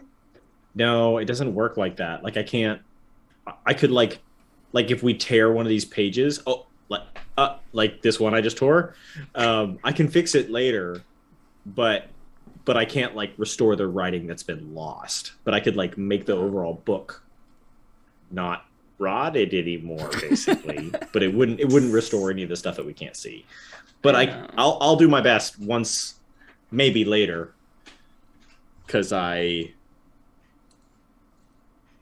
have only prepared one. Well, I could repair it right now a little bit, but not like the whole thing. Yeah, I mean, if it doesn't bring the writing back, then... Yeah. Yeah. Well, Kay, like, puts it in her backpack then. Okay. Okay, you have the journal. Do you think there's someone who could restore the writing? Is that, like, a thing? You know spells and stuff. I mean, if it is, it's beyond me. I mean, I'm sure. I mean, I feel like high-level spellcasters can do just like bonkers things. But where's Fletcher? I bet he could bring it back. Maybe. He never mentioned anything like those spells, but I feel like if anybody could, it would be him. Yeah. Maybe that's one of the things he'll learn in going back to his fancy school. Yeah, maybe. Well, maybe we can send him a present of a rotting journal with instructions to read it. He would love that. He probably would, actually. He would totally love that. Yeah. Should we check out the next door? Let's do it. Do you want to check it for traps? Yep. Yeah, I'll check it for traps. While she does that, I'm gonna look down the next hall. Okay. You look down the next hall. It's again pretty short, and it looks like there's one opening to the left and one opening to the right. Oh, 26 on that trap. A 26. That door does not appear to be trapped or locked. It is also like rotted wood. Kay pushes it open with the end of her bow again. Push it open with the end of your bow. And this room is similarly pretty empty, except for, you know, a few scraps of refuse or whatever on the floor, and another one of those stone chests. Ooh. I guess, should I check that for traps too? I'll check it for traps. Yes, you should. I didn't answer because the answer was bothered, obvious. but I'm so scared. What happened that one time when none of the doors were trapped, and then I opened that one that was. 13. A 13. This box does not appear to be trapped. Kay opens it. You open it. You find another approximately 50 gold in there, and also a beautiful... Kay just like wordlessly hands Cedric the thing. I drop it into my bag of holding without saying anything, This is and such then like character looking over her development, shoulder. Right. You also find a beautiful silver bracelet with small silver charms, each one shaped like a different sea creature, but the entire thing, of course, is super tarnished. So, like, you can tell it's silver more because of the kind of tarnish that's on it than because you can see any of the silver. Yeah. Solid black metal. It must be silver. But yeah, it's a cute little, like, sea creature charm bracelet. Cute. I want this, and Kay puts it on. It's real What gross. if it's cursed? It's gonna turn your skin green. No, silver doesn't turn your skin green. No? Even if it's Not tarnished. Even with the tarnish? Okay. No. She like tries to scrub it off a little bit with her. If it turns your skin green, it's not silver. Well, no, I meant because like the tarnish would rub off. No, Are yeah, we the having a tarnish, cats on laps game? Yeah. Yeah. I guess Yeah. so.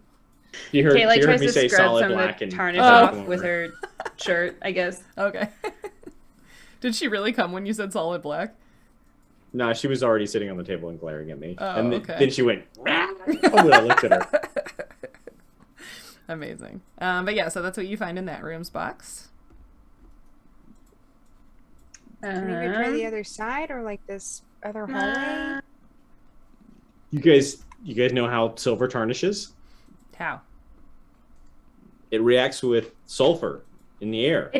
It does. Do you know what? Because I found that out because on the mangrove tours that I do, you can like dig for crabs and mussels and stuff, and then you like can cook them and make your own ceviche later.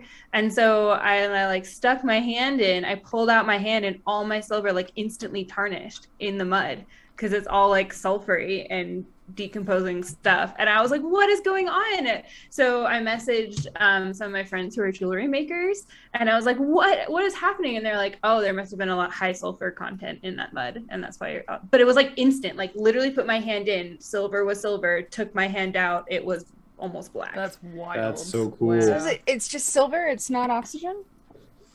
Sulfur, yeah. So the sulfur and silver create the tarnish, which is a new compound, right? It's like silver sulfide. And then when you polish silver, you're actually wiping off that silver sulfide. So you're not actually like untarnishing it. You're just removing the tarnish. So like my mom has some silver that was like my great grandmother's, and it's silver plated dishes, right? So it's a thin layer of silver on it, and it's like it's been polished so many times that like you can see like the inside, you know, the steel or whatever it is that's on the inside, and the like the plating has been polished away. That's so weird. I'd always assumed that was just oxidation. Yeah, it's not. It's sulfurization or whatever. The poor man's way to do that, which is I do here all the time, because I haven't found silver polish yet, isn't just some toothpaste and an old toothbrush. Oh yeah, I've heard that works. Yeah, you're just scouring it off. Yeah, so they make, if you're the kind of person who has a lot of silver, they make silver cloths that you put in with your silver dishes and things like that when you're storing them, and they're basically just pieces of cloth that have little like silver powder in them, and so the silver powder has a higher surface area. It'll attract so like the sulfur, you know, it's going to react with all those little silver particles first before it interacts with like the large surface area of, you know, your tea set or whatever. Like putting rice in your salt shaker. Nice. Yeah. Cool. That's awesome. So where are you going next, team? I don't know. I feel like we should just continue on the left side since we're already here. Okay. Can we assume that you're not cursed because magic items don't tarnish, Kay? You feel evil? You just put on a piece of jewelry. We found it. Would an evil person tell you they felt evil? Yeah. How do you feel about, like, if I kicked a puppy in front of you, how would you feel about that? I would be surprised and a little shattered inside. Okay, that sounds good. All right, we're good. Yeah, that sounds okay. Yeah. All right. Do magic items not tarnish? I'm assuming, because we found that gold javelin that was all lightning-y and it was buried forever, and it looked brand new. Okay, if you were a dwarf, you would know that gold doesn't tarnish no matter what. But I understand. You're just a human. You're not born knowing these things. Yes, magic items. You wouldn't know this because it's like magic items are common enough in this world. Like magic items don't, tarnish or rust, or it's really hard to break a magic item, much harder than it is to break a mundane item. So yeah. Which is very convenient. You know, you're exploring a dungeon and you find like a skeleton and everything is rotted away except for like his boots, and you're like, guess those are magic. Right? Right. I'm going to purposely ignore the insult that you hurled at me and walk down the hall to the left. Okay, going to the left. All right. So are you going like left and left, or are you going left and right? I'm gonna stand here at the corner and see what I see in either direction, I guess. Okay. So do that as well. To this side, you see a room with. Sorry. Not all of my lines are completely straight. Room. A bigger room with like what looks like a hallway opening at the other end, and then behind you you see another room that's all like walled off. And the blue thing that you see in that room, the one with the hallway on the other side, do you not see a blue line? Maybe I didn't show the blue line. Oh, I do. It's a very faint teal line on the left-hand side. There's a blue line. So this room appears to be empty, save for maybe a few bits of refuse like the rotted textiles. Remarkably, there is one rather large and slightly concave glass window in the wall of the room. And if you go closer, I can tell you what you see beyond it. I will go closer because that's weird. Okay. Beyond that window, you can see that you are beneath the surface of the ocean, and there are sea creatures moving about in the water. Wow, Cedric, look at that one. If you turned into a mermaid or a merman, you'd totally be that weird thing. Amazing. That's so cool. Does it look like out in the ocean, or does it look like it could conceivably be like close into the island? I mean, yeah, it's not like, oh my goodness, you're out in like the crazy deep water. Like, you know, it's, you can see sandy bottom and like, you're like, oh yeah, I guess that, you know, shaft must have gone down and then we walked kind of out from under the mangroves. Like, you can see Nautia doing the math in her head of like, were we that close to the edge of the water? Yeah. And Nautia doing math is like kind of looking up at the window to see if she can see the roots of the mangrove trees. Ta-da. Nautia, is this what the water plane looks like? You just like look out and you see like stuff swimming around? Yeah, I guess so. But like without the bottom. Or the Well, top. yeah, but it's really cool. it's so cool. Kay like plasters herself against the window, like her nose is smushed up against the glass. Like every kid that's ever been to an aquarium. Yeah. So this is, Nautia like I and Cedric said, are standing in the back, like trying to see. So it's fairly big and it's concave to you, so it sort of gives you like a fisheye look out onto the world. So it's sort of nice. Yeah. Amazing. All right, I'm gonna go look toward that other opening. Okay. So that opening is just a short little opening, and then there's a stone door. Okay. I feel like Kay and Cedric are gonna stay here for like, I mean, I can't speak for Kay, but like at least Kay will be there until someone 15 drags her minutes. away. Yeah, like look at that one over there. Oh my god, look at that one's colors. Yeah. So pretty. Oh my god. Why do you think its eyes are that orange color? That's so weird. That's so weird. Look at that weird little crab thing with its eyes going like sticking out of its head. Ooh, that's cool. Is there anything else in this room?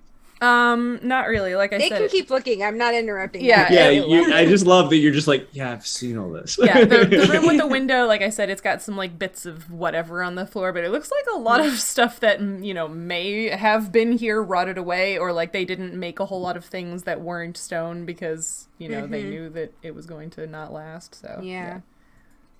I'm gonna go stick my head in the other room real quick. Just look in around. the bigger one.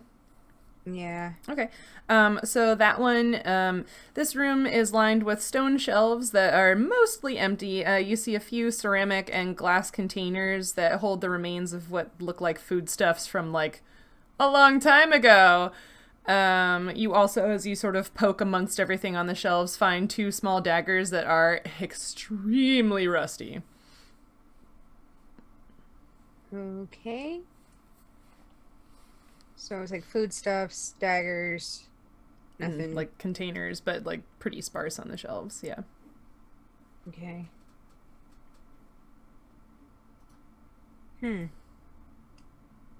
Yeah, I'll go back in there with them. Okay.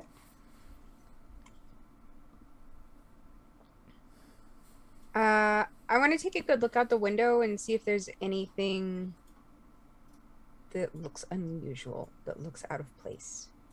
You mean like of the things swimming around, or like? Yeah, or if there's anything else in the water with them. Yeah. Or, Give me a is there like perception a check. sunken statue or something? Ooh, that's a 27. Amazing. No, you see lots of cool stuff out there. Lots of, you know, interesting aquatic creatures, but nothing that seems like it doesn't Nautia, belong. that one kind of looks like you. Look at it. Probably like a fish with like Yeah. goofy fins or something. it's a really pretty fish if you feel better. Well, that's what I intentionally sort of like modeled like some of her fins, or the more like the pretty ones that are kind of I don't know where the term is. Like from beta fins. Yeah, They're like betas. yeah. I was like, there's other things that have fins like that too, but yeah, that's the common one. Beta. Extra. Yeah, I'm sure there's all kind of cool stuff out there. Yeah, look at that one. It's so ugly. Well, if that one over there is a Nautia fish, that one would definitely be the Cedric fish. Oh yeah, that's fair. Oh, I see it. nice. He's got my gravitas. Oh. Okay. I can see what now. You know what? I was all, why would they build a temple underground? There must have been a reason for it. Blah, blah, blah, blah, blah. It's so inconvenient. But now, you know what, guys? I get it. This is really cool. This is cool. This is really I could cool. live here. Yeah. You think they'd be mad if I set up shop? I feel like it would not be a convenient location for starting your umbrella empire. Yeah, maybe not. We're not too far from Kay's like other underwater people. umbrella emporium. Yeah. Oh my god, imagine if like in the future after all the adventuring she like comes back and spruces this place up and it's like umbrellas and experience. Like it's not super out of the way. Like it's just far enough to be like away from people, but not so far that you can't like get back to town when you need it. Like you'd have to figure out like a and boat you'd come here for the situation, but- experience. Yeah. Or we could just take this window with us when we leave. Yeah, but the window wouldn't show you the ocean. It would just be a window. Yeah, but we could build an underground building in New Chester. Oh, but then you just see the bottoms of a bunch of boats. Yeah, this is way cooler. This is way cooler. I feel like they pass way too much time here before moving on. Yeah. And are still talking about fish while exploring. All right, so where are you going to explore then? Should we go up to this door that's right up here? Yeah, the door next to the window. Yeah, I mean, if the window's that cool, imagine what the door is like. Ooh, yeah, maybe there's another What's window. on the other side of this? Yeah, so I'm this gonna is a check it for stone traps. door. Okay. You know, the other ones have Or been wood, right? Locks and stuff. Yeah. So the one sort of that you could see on the other side of the statue was stone, and this one is stone, but the others were wood. Yeah. 22. 22. This door does not appear to be trapped or locked. We have been having very unnature check rolls tonight. Yeah, I know. Yeah, I know, I right? know. I'm afraid when it matters, okay. someone's gonna Pokes roll open one. the door. So you push the door open, and there's another little bit of hallway, and then another window room. Oh. Another window room. Mm-hmm. Right. Kay runs over and smashes herself against this window. Yeah. Okay. Cedric does the same. For like slightly less long. Yeah. Yeah, for slightly less long. Whoa, did you see that one? We hadn't seen that one before, have we? I don't think so. Are these things plants, you think? There's like those like red like wavy things or whatever? Oh yeah, those might be plants. Do I know don't if they're plants? Nature check.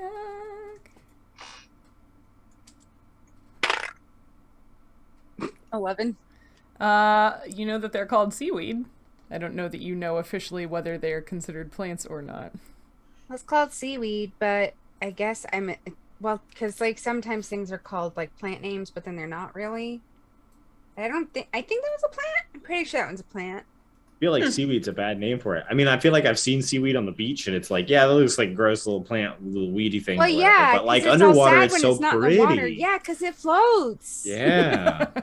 Some seaweed has actual floats on it. It has little air pockets. It's great. Does. And for the audience, seaweed is not actually a plant. They're algae. Yeah, I was gonna say it's an algae. Aren't they the largest single-celled organism? Yeah, so they don't have roots. They have holdfasts that hold them fast to rocks or whatever on the bottom. A white person named that.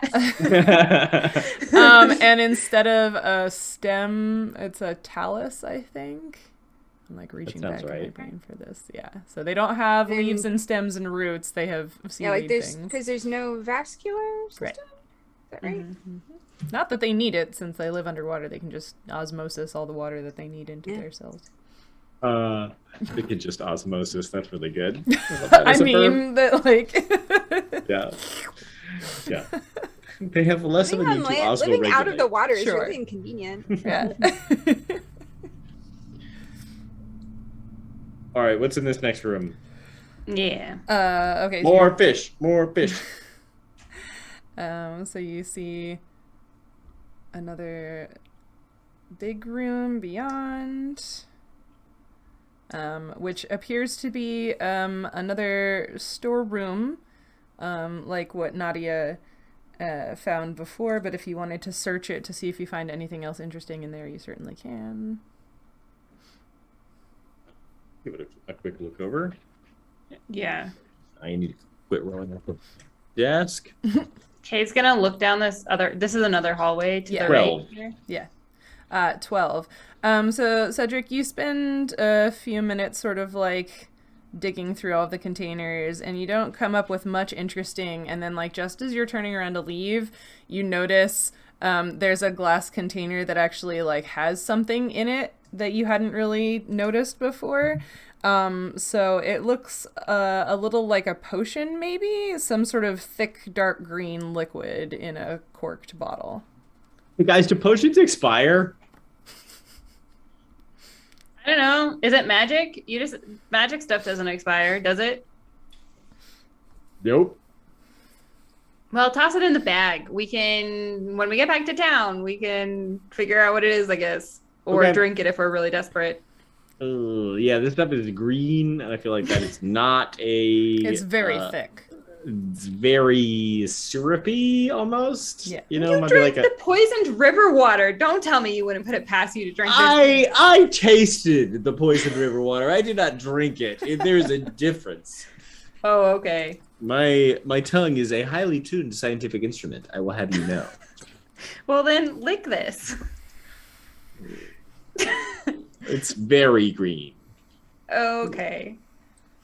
Yeah, I'm gonna add green potion bottle to my inventory. Okay.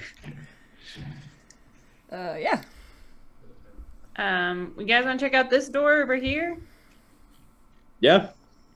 Don't forget to check it for traps. Oh, yeah. Mm-hmm.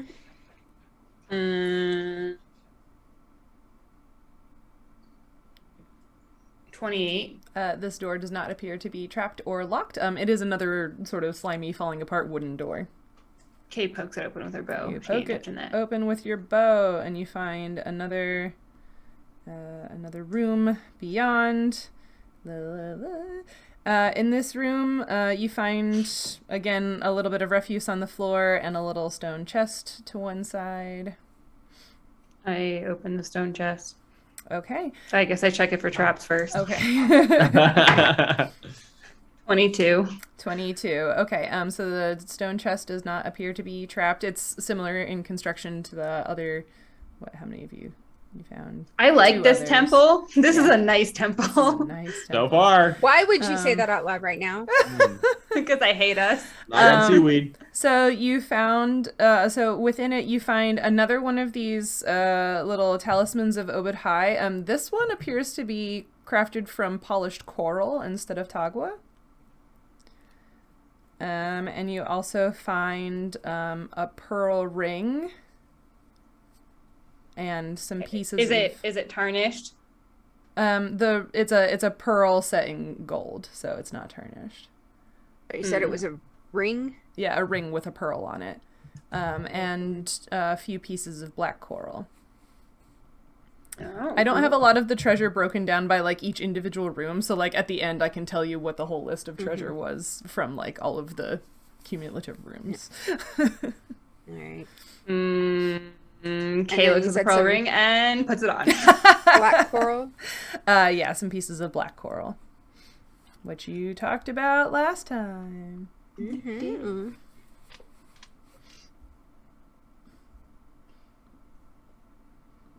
Hey, stop putting on jewelry we find in random places. It could be cursed. Never trust strange jewelry. Yeah. Okay, Kay. Imagine a dragonfly lands on my hand and then I crush it. How would that make you feel? I mean, how big's a dragonfly? Because they're kind of scary. Like this long, and it's like a really pretty pink color. Well, if it's pink, I'd be sad if you crushed it. Okay, she's cursed, Nautia. We gotta kill her now. What?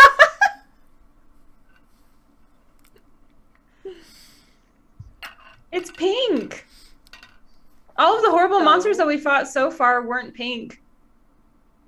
If bug is not pink, monster. If bug is pink, not monster. Yeah. Haven't you been studying your taxonomy? How would you feel if I killed Nautia right now? Okay. You monster. Are you sure you're not the one who's cursed? You're the one who's talking about killing puppies and killing insects and killing Nautia. This is a standard Dungeoneer's practice here. Just testing your moral compass to make sure it still works. Here I was thinking I had prepared detect magic for the day. We'd put everything in a bag, and then when we got done, we'd lay it all out, and I could cast detect magic, and then be like, look, nothing here is gonna curse anybody. But no. Hey, that's on you not communicating the plan. Oh, I'm not saying this out loud. Naughty's not saying this. Shinies. This is Cindy. After throwing the javelin, everything seems like it's fine. But once again, Nancy is perfectly capturing the spirit of the 17-year-old. Yeah. Mm-hmm. How about any voices? Do you hear any voices in your head, Kay? No. Just the Is one the I ring always speaking hear. to you? My own. Okay. Okay. I'm gonna look down the hallway. Which hallway? I'm assuming that's a hallway because there's a break. So like facing the door she just opened. To the left. To the left. Is there Okay. an opening here and here? Yep. Yeah. So you see another bit of hallway and then another wooden door. What about below, like to the south or whatever? Yeah, let's look the other way too. A little bit of hallway and a wall, and then it looks like it goes to the left again. Okay. Let's check that door for traps. Big. This is really big. This is so big. All right. While she checks that for traps, I'm just gonna look down around. Which one? The door up here. The door all the way. I have an important question I forgot to ask earlier. I'm sorry. Me too. Oh, go first. Do we have a light source, or are we just walking around using our dark vision to see around? We don't have. As far as I know, we're just using our dark vision at the moment. Okay, cool. Then Cedric is like obviously like every room we walk into, like looking up to see if there's any glowing writing on the ceiling. Okay. On any of the rooms. But in the rooms with the windows, like there would have been light coming in through there. Well, yeah. It's still daylight outside. Yes. And yeah, I think that just makes it more magical. Yeah, it's like this It's cool like that blue. Because it's that weird wibbly light. Yeah.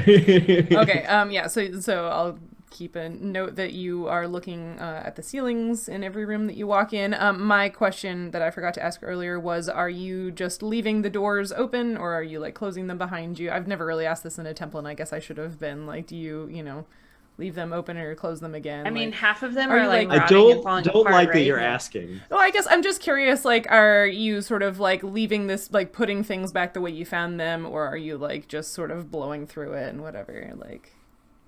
I don't think any of us would have given it that much thought. Are falling off the hinges. That's true. Okay. Yeah, the ones that like fell apart when she touched them, I would imagine, are not. Okay. I would not have thought to close any doors behind us. I wouldn't have thought to close any doors behind me either. Okay. I mean, she's also like opening up chests and emptying them. Right. So. Yeah. But yeah, did you want to? Are you checking that door, Kay, that you put yourself in front of, or are we going? Yeah, I think that's the one that I'm supposed to be checking, right? Okay. Yeah. Yes. Yes.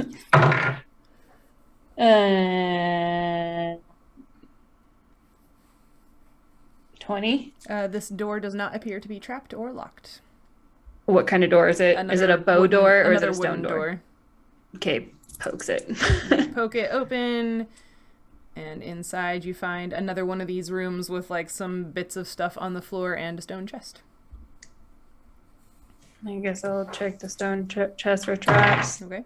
I got a natural 20. Hey, the stone chest does not appear to be trapped. I open it. You open it. Inside you find 100 gold pieces. Damn. That's it. And some pieces of red coral, sure. Like I said, I don't actually have all of the treasure broken down by room, so I'm just telling you, like, you found some random stuff, and then I'll tell you how much of everything you have at the end, so that you have a nice list. Yeah. Okay. Here I am actually writing it down room by room. Yeah, I'm actually writing it down room by room too, but it's okay. I'm even doing a diagram and numbering it. It is now running all over the notes I took earlier. Perfect. Yeah, this temple is way bigger than I was expecting. Sorry. I know. No, it's it's great. Not a complaint. Not a It's complaint. good. Just I was needs to expecting plan better. Yeah.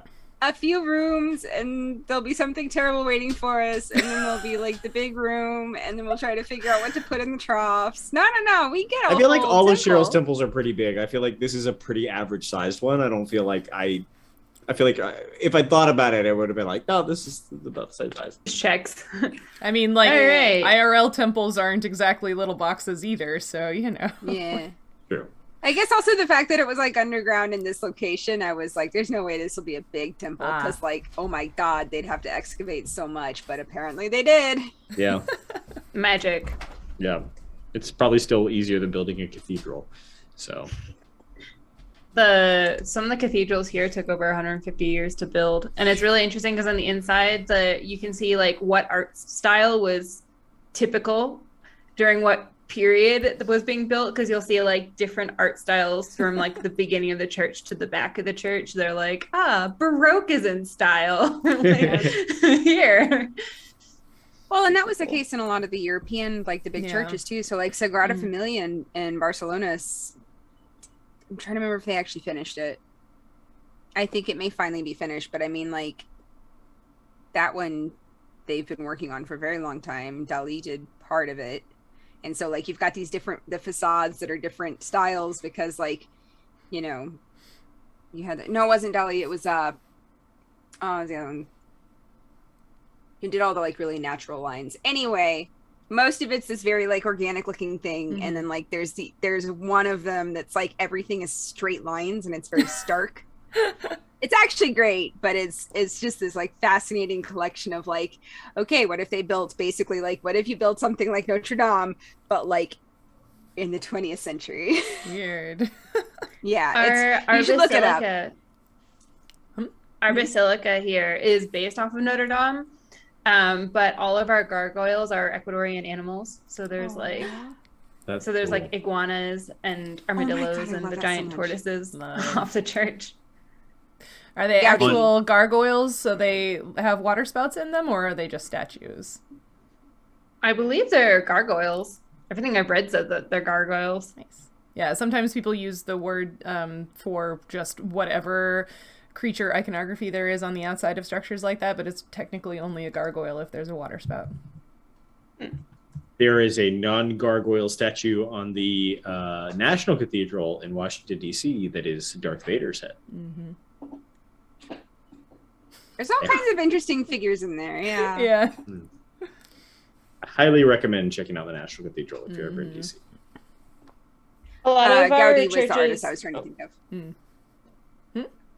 A lot of our churches are also unfinished, but they're purposely left unfinished because there's various myths about when they become finished, the world will end and the apocalypse comes. Weird. Fun. Mm-hmm. Speaking of things changing as things get over time, passing building construction in Washington, D.C., the Washington Monument is built in 2 stages, and the stone was quarried from 2 different sources. They switched to a different quarry after the Civil War. And so originally, like, it looked pretty much uniformly white, but the different marbles have aged, or more granites have aged differently. Ooh. So like the top 2/3 is a different shade of white now than the bottom third. Yeah. That's cool. Weird. Huh. Love it.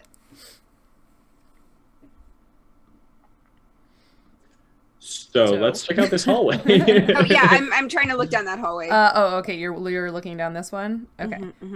So down this hallway, you can see, basically, because like you have a lot of dark vision. There's a big stone door to your right, and what looks like an opening along the hallway to your left, and then there's an end of the hallway with another opening to the left. I want to see what else is in this space. So, like, there's the stone door to my right. There's another statue. There's another statue. That's what I was waiting for. Yeah. What's this one look like? Okay, so this statue.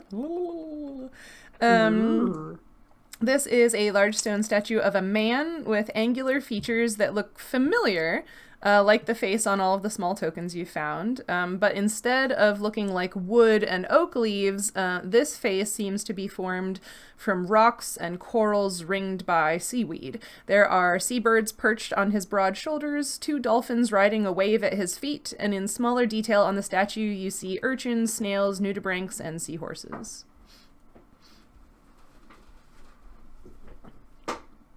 I want these to exist in real life. They sound so cool. Yeah, they really do. I used to work at an aquarium and I missed all the fishies.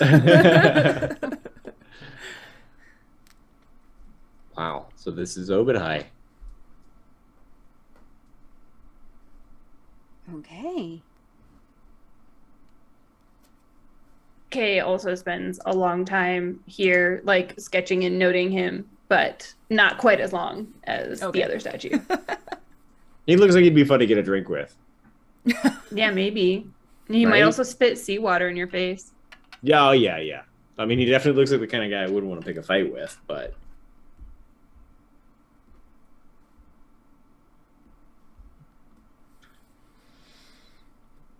Okay.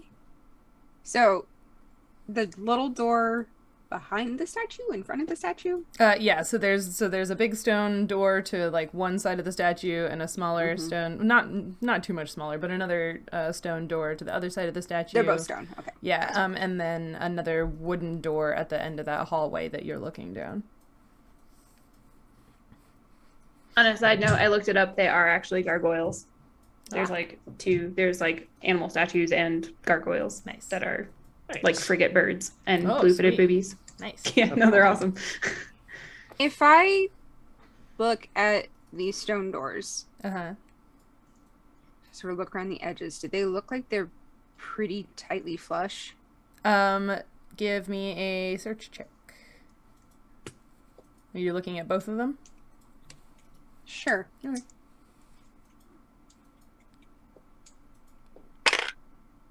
16. Which is good because I am just now remembering that I dumped a whole bunch of skill points into search so that it wasn't a negative modifier. Nice. Like a lot of the other stonework that you've seen in this temple, everything from the boxes in some of the rooms to just like the walls and the floor and the ceiling, like all of the stonework was built very much so that like it fit super nicely together. You might assume to sort of try to seal out as much moisture as possible. Mm-hmm. Yeah, basically I'm like looking at these doors and going, would these doors hold out water?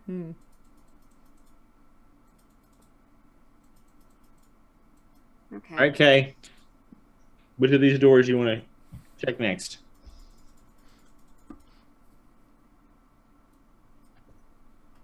Let's check the bottom door. The big door? Yeah. Okay. Yeah, like which one? This one? Yeah. Yeah, that one. Kay also hands over the 100 G's to Cedric since he's... I already wrote it down. I'm checking it for traps, obviously.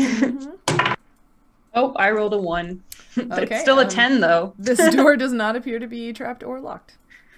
I feel like there's got to be somebody with that written on their tombstone. Right? This door does not appear to be trapped.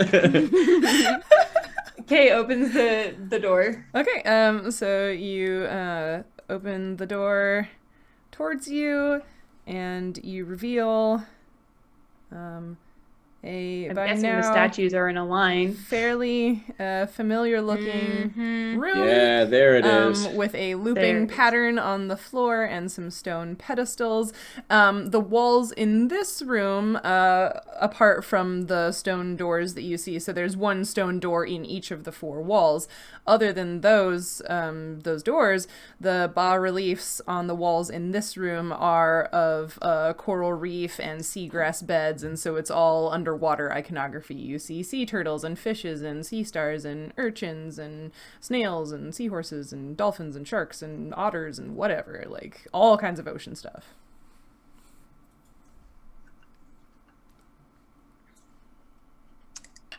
I feel like Kay also spends a long time in here just admiring all this stuff.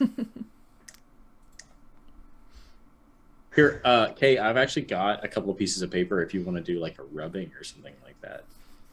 Oh, that's such a good idea. I mean, I can just do it in my journal now. Sure. Yeah. Yeah. Yeah, Kay takes some rubbings of the iconography because it's cool. Nice.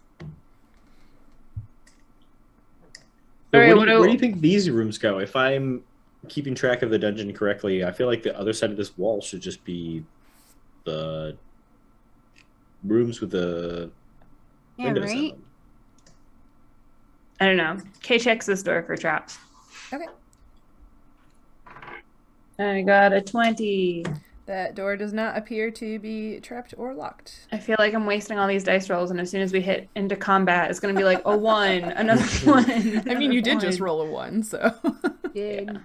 All right, let's see it. So if you open that door, sorry, I flipped to my notes page. I was sleeping at the switch. Why aren't you doing the thing? Come on. There we go. You see a small alcove with a few stone shelves that appear to be empty.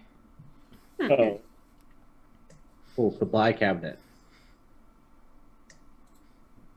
Well, check the other one real quick to make sure. Yeah, Kay checks the other one, the other side.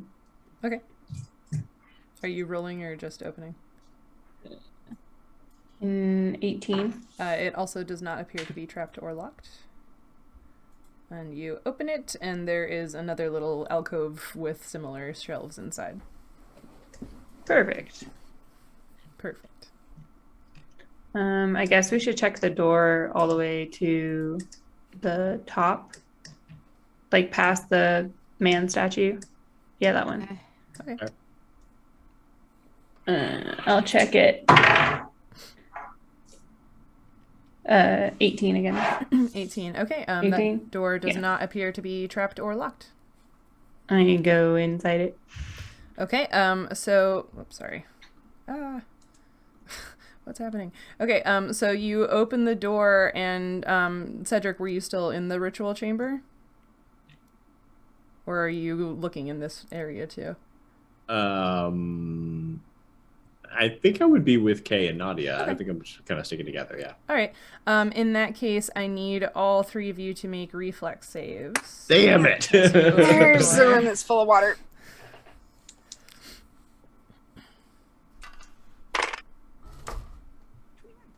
Is this considered a trap? No. Okay. Get a 10. A 20. Okay, so Cedric is the only one who got less than 17. Is that right? Mm. All right. So yeah, Kay, you open the door, and all 3 of you see this like wall of water come through the door. And Kay and Nautia, you are variously able to sort of like dodge out of the way of the initial rush of water. Cedric, you are gonna take 9 points of bludgeoning damage.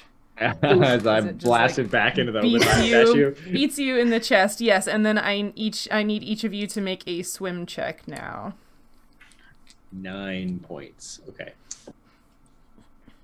I distinctly remember sucking at swimming, despite. You guys have strength-based additional stuff. Yeah, you do have a +2 to it. Boy, that's good because I got a 15. Which Oh, is my really strength isn't embarrassing. negative anymore. I got a 20 anyway. Hey. Cedric, how's your swim check? 17. 17. Okay. I got the worst swim check. That's really funny. So Nautia, yours was 15. Is that right? 15, yeah. Okay. Yeah, so I rolled a 5. I have a +10 to swim. You dodge out of the way of the initial rush of water, but this kind of makes sense. You're rather small, and so like as the whole area here starts to fill with water, you sort of get swept away in it, and you take 3 points of bludgeoning damage as you get smacked into one of the stone walls. Kay and Cedric, you're able to sort of like hold yourselves in the rush of water and not get smacked into any walls. Perhaps you cling to the statue or something. Yeah, no chance of closing this door? You can certainly try. I would like to try. Yeah, I would like to try as well. Once I will also try. Mm-hmm. I figured I was floating like I was flying, and then like I thought I was clear, and then it just like was a little higher than I expected, so I sort of go whoop, pulled in. Yeah, I mean, can the three of us try together? We'll have 2 people. Well, yeah, I guess all 3 of you can do strength checks to try to close the door together. Mm-hmm. Yeah. I got a nat 20. Oh, there it is. 2 for a 21 total. 13. Okay. So wait, Kay got a 2, and then we've got a 13 and a 20.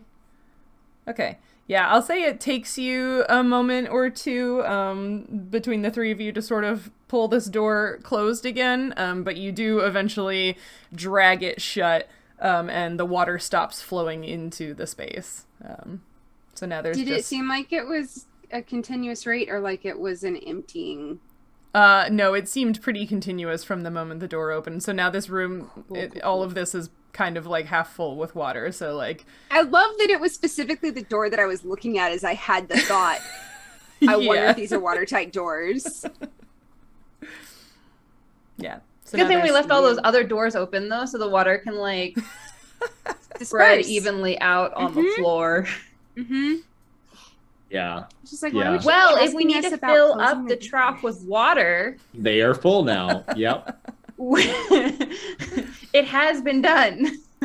Yep. Well, that's one thing off our to-do list. Yeah. Is this seawater? Yes, it is absolutely seawater. Yes. There is are saltwater. some fish. Oh, Excellent. you're not gonna last long down here. Only a few fish, but there were some fish that got sucked in. Did it look like when we opened it up? So like this is not on the side of the temple that was like facing out like with the windows. Was this like mud too? Like was this like basically like silt flowing from like the bottom of the mangroves, or was this like? Give me a retroactive perception check with a -4 since you were the one that got like smacked with the water. Just to see what you may have noticed as you were getting gut punched by the ocean. Oh, that is a 19. Okay. No, it looked like just ocean, like what you've been seeing at the windows. And to this point, I D&Dified this. I was informed by my resident engineer that like, so water, the pressure of water increases rather dramatically, even at a very shallow depth. And so like it increases by 1 atmosphere every 33 feet or something like that. And like having 1 atmosphere pressing around your entire body isn't that bad, or even 2 atmospheres around your entire body wouldn't be that bad. But when you're just getting slapped with that on like the front of your body, it would probably kill you. But I didn't think that would be any fun. So thanks for not TPKing us with a door. So yeah, water is quite a bit more deadly than that. It's not a trap; it was intentional. Yeah, water is. Aren't traps intentional? Well, yeah, but I mean, like, it's not like there's a mechanism there that's gonna hurt somebody. It's just like this door opens and lets water in. Right. Yeah. Right. And as you stand here thinking about it, you might notice after a moment or two that the water level seems to be going down. Oh. I'm gonna follow that. Follow it? Can I? Okay, so like if the water level's going down, I want to kind of see if there's a flow to it to figure out how it's going down. Okay. Nautia, are you just drifting away? Just like is it because it's got to be draining somewhere? Okay. So I'm just like, is it flowing in a direction? Perception check, I guess.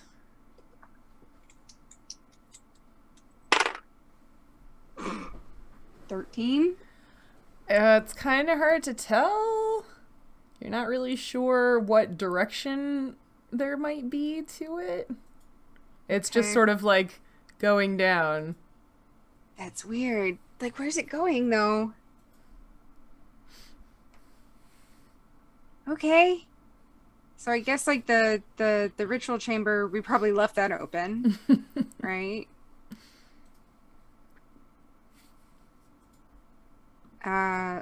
Do we want to try these other drawers? I do.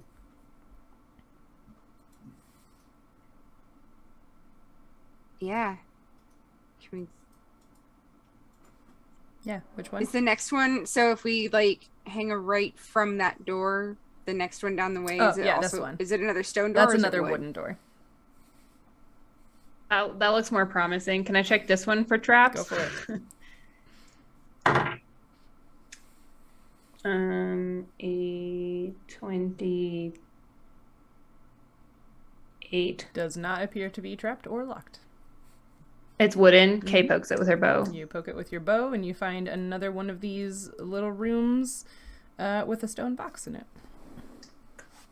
Check the stone box for traps. Okay. Not that it matters, apparently. That one wasn't technically a trap. There was no trigger other than just, like, gravity. Yep.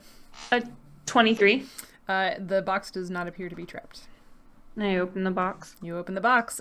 You find another coral fetish or talisman of obad-hi, and some more red coral. Cool. And then do we have, like, another room? Yeah, can I look down? Yes, this is another one of these. It's Temple is symmetrical. Yeah. Yeah. Yeah. I check this door. Is this a stone door It's or another a wooden door? door. Okay, check it for traps. 22. Does not appear to be trapped or locked. I poke it open with my bow. Poke it open, and there's another room with a little stone box in it. I check the stone box. I'm just saying that one time when none of the other doors were trapped, and then I tried to run through it, it exploded. Yes. No, you're doing your job. Good job, Rogue. 18. Yeah. And 18. That box does not appear to be trapped. I hope my rogue I opened the box. You open the box. There is another gold ring with a pearl in it. Don't put this one on. She's just gonna come out with like bling everywhere. Like can't even draw her bow. Yeah. Her hands leave her Bracelet, close. rings. Like the charm bracelet gets caught on the bowstring. Kay puts the ring on. Yes. Same hand, turns into different a frog. hand. What do you say? Same hand, different hand. Same finger. Just stacking them up. Are they stackable? Can you just like put it on top of the other one? I mean, they're not like stackable, like they lock into one another, but you can put them on the same but I finger, mean, like, sure. yeah, cool. One finger is extra cursed. Yeah, might as well. That finger Or falls off extra twice. blessed. Y'all so pessimistic. And they're pearls. I guess Pearls I are look nice, right? down this hallway. This hallway. It's still symmetrical. Yay. Yay. Is that another storeroom up there? All right, so if you look in that room, this room has a stone counter and a few empty stone chests, as well as some stone shelves with some ceramic and glass containers on them. But again, it's like maybe the remains of foodstuffs, but nothing that seems especially useful. All right.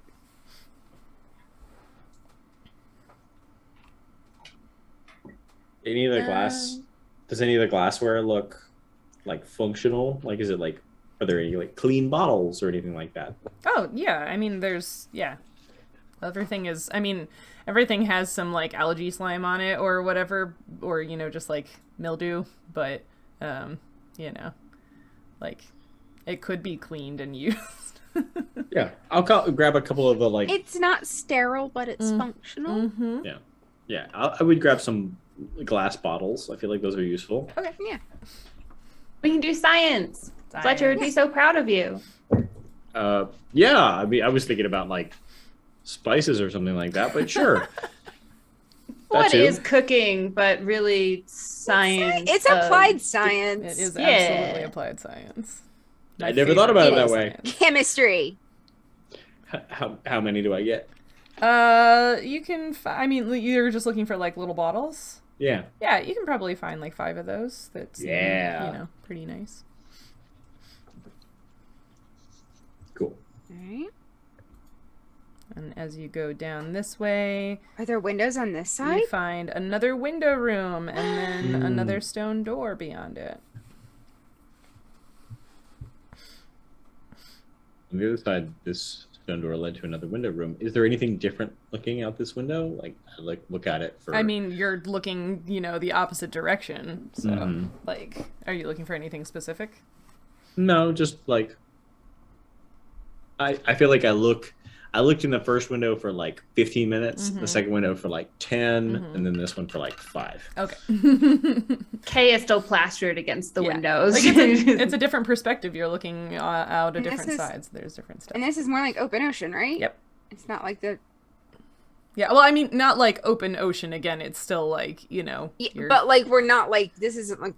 I'm still doing like the math in my head of like, wait, where were we when we went in? Okay, so I guess this is like out under the water, and I'm like trying to turn around. I almost took the spell no direction and then didn't, and now I'm regretting it. So basically, we're turned around from the orientation I expected us to be in, because I was expecting us to go back under the island, and basically we're going the opposite direction. Yeah, the like if this is the island and the door was here, you went down. And then this way. Both Cindy and Nautia are confused. It's fine. Can I check this door for traps? You can check this stone door for traps. I got a 27. You got a 27. This door does not appear to be trapped or locked. Does it appear like it has water behind it? It's going to kill us instantly. Can you see through stone? I don't know. Is there like... Actually... I heard dark vision allows you to see through stonework. No. I guess I open the door. You open the door and you see another window room. Yay. They're so cool. So you've now found 4 window rooms. Kay spends too long looking at out the window again, but then eventually continues on. I think Nautia is still going to take like a solid look out each window just to make sure again that there's nothing like out of place out there. Okay. Perception check.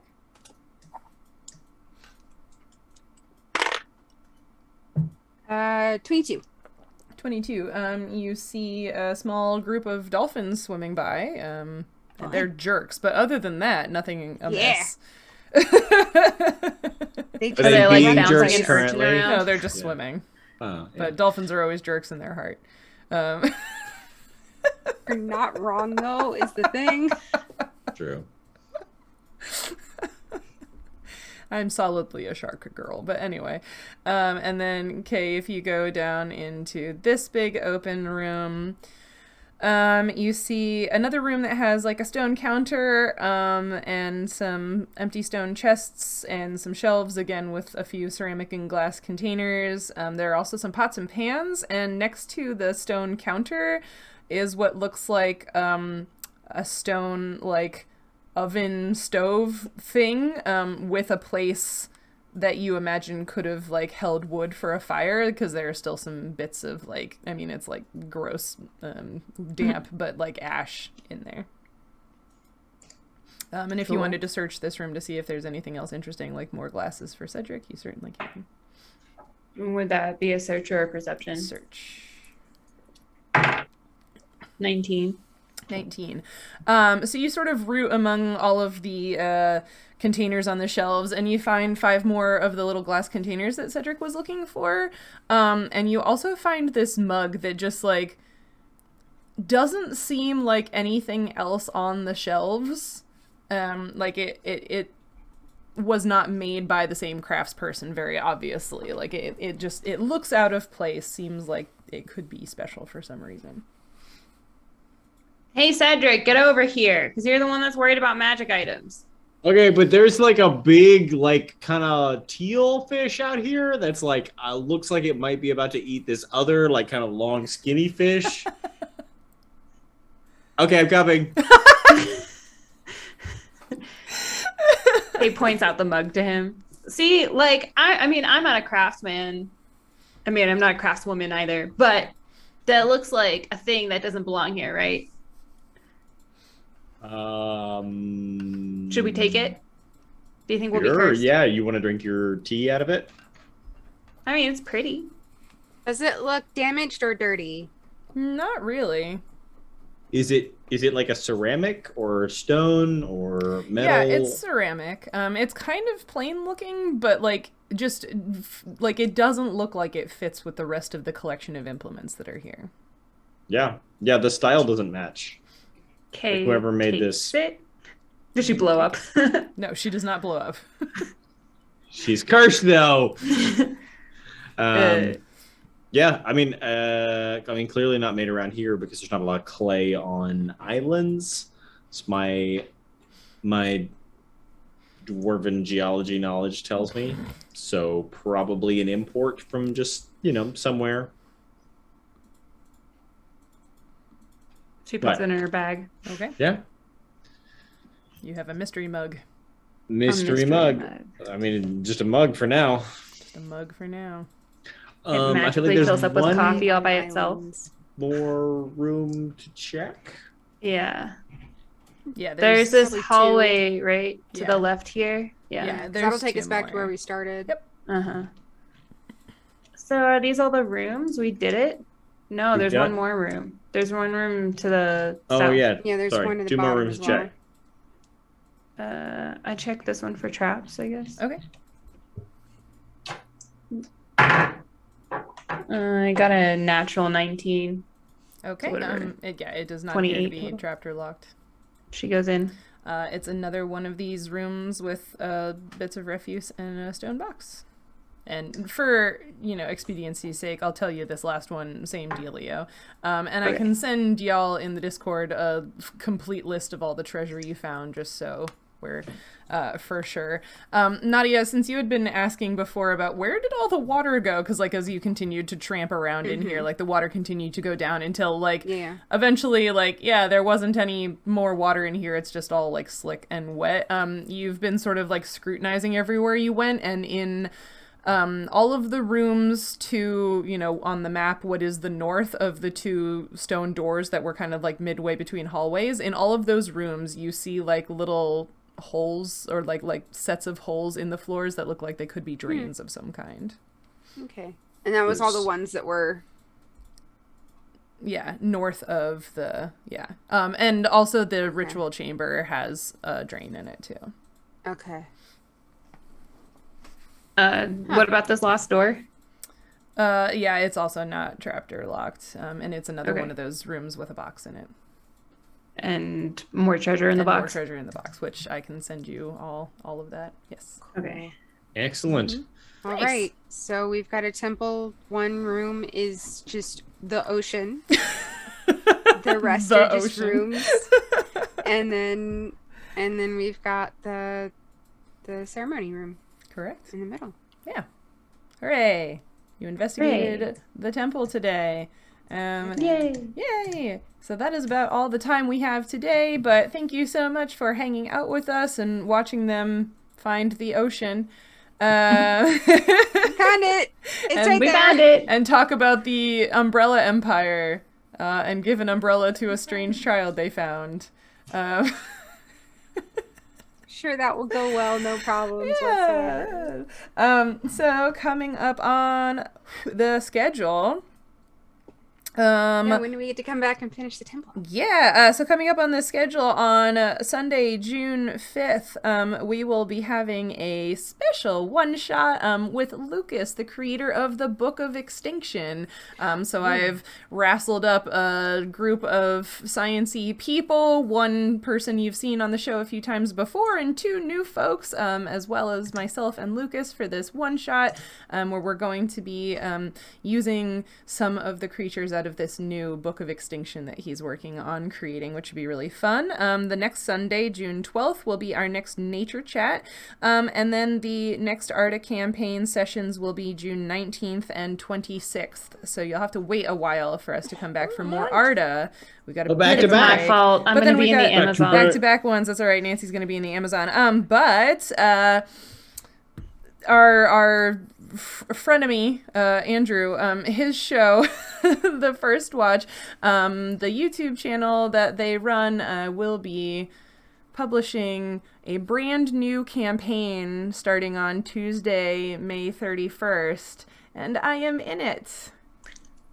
So if you would like to see me as a player, and my character has no brain cells and so will not be sharing science facts, although I did share a rock climbing fact in the most recent recording. That's jock stuff. That's not science. Jock stuff. But yeah, so I am playing not like just an average smarts character who doesn't do science things. So if you want to come see me be silly with a bunch of other friends and tell some different D&D stories, that is happening over there.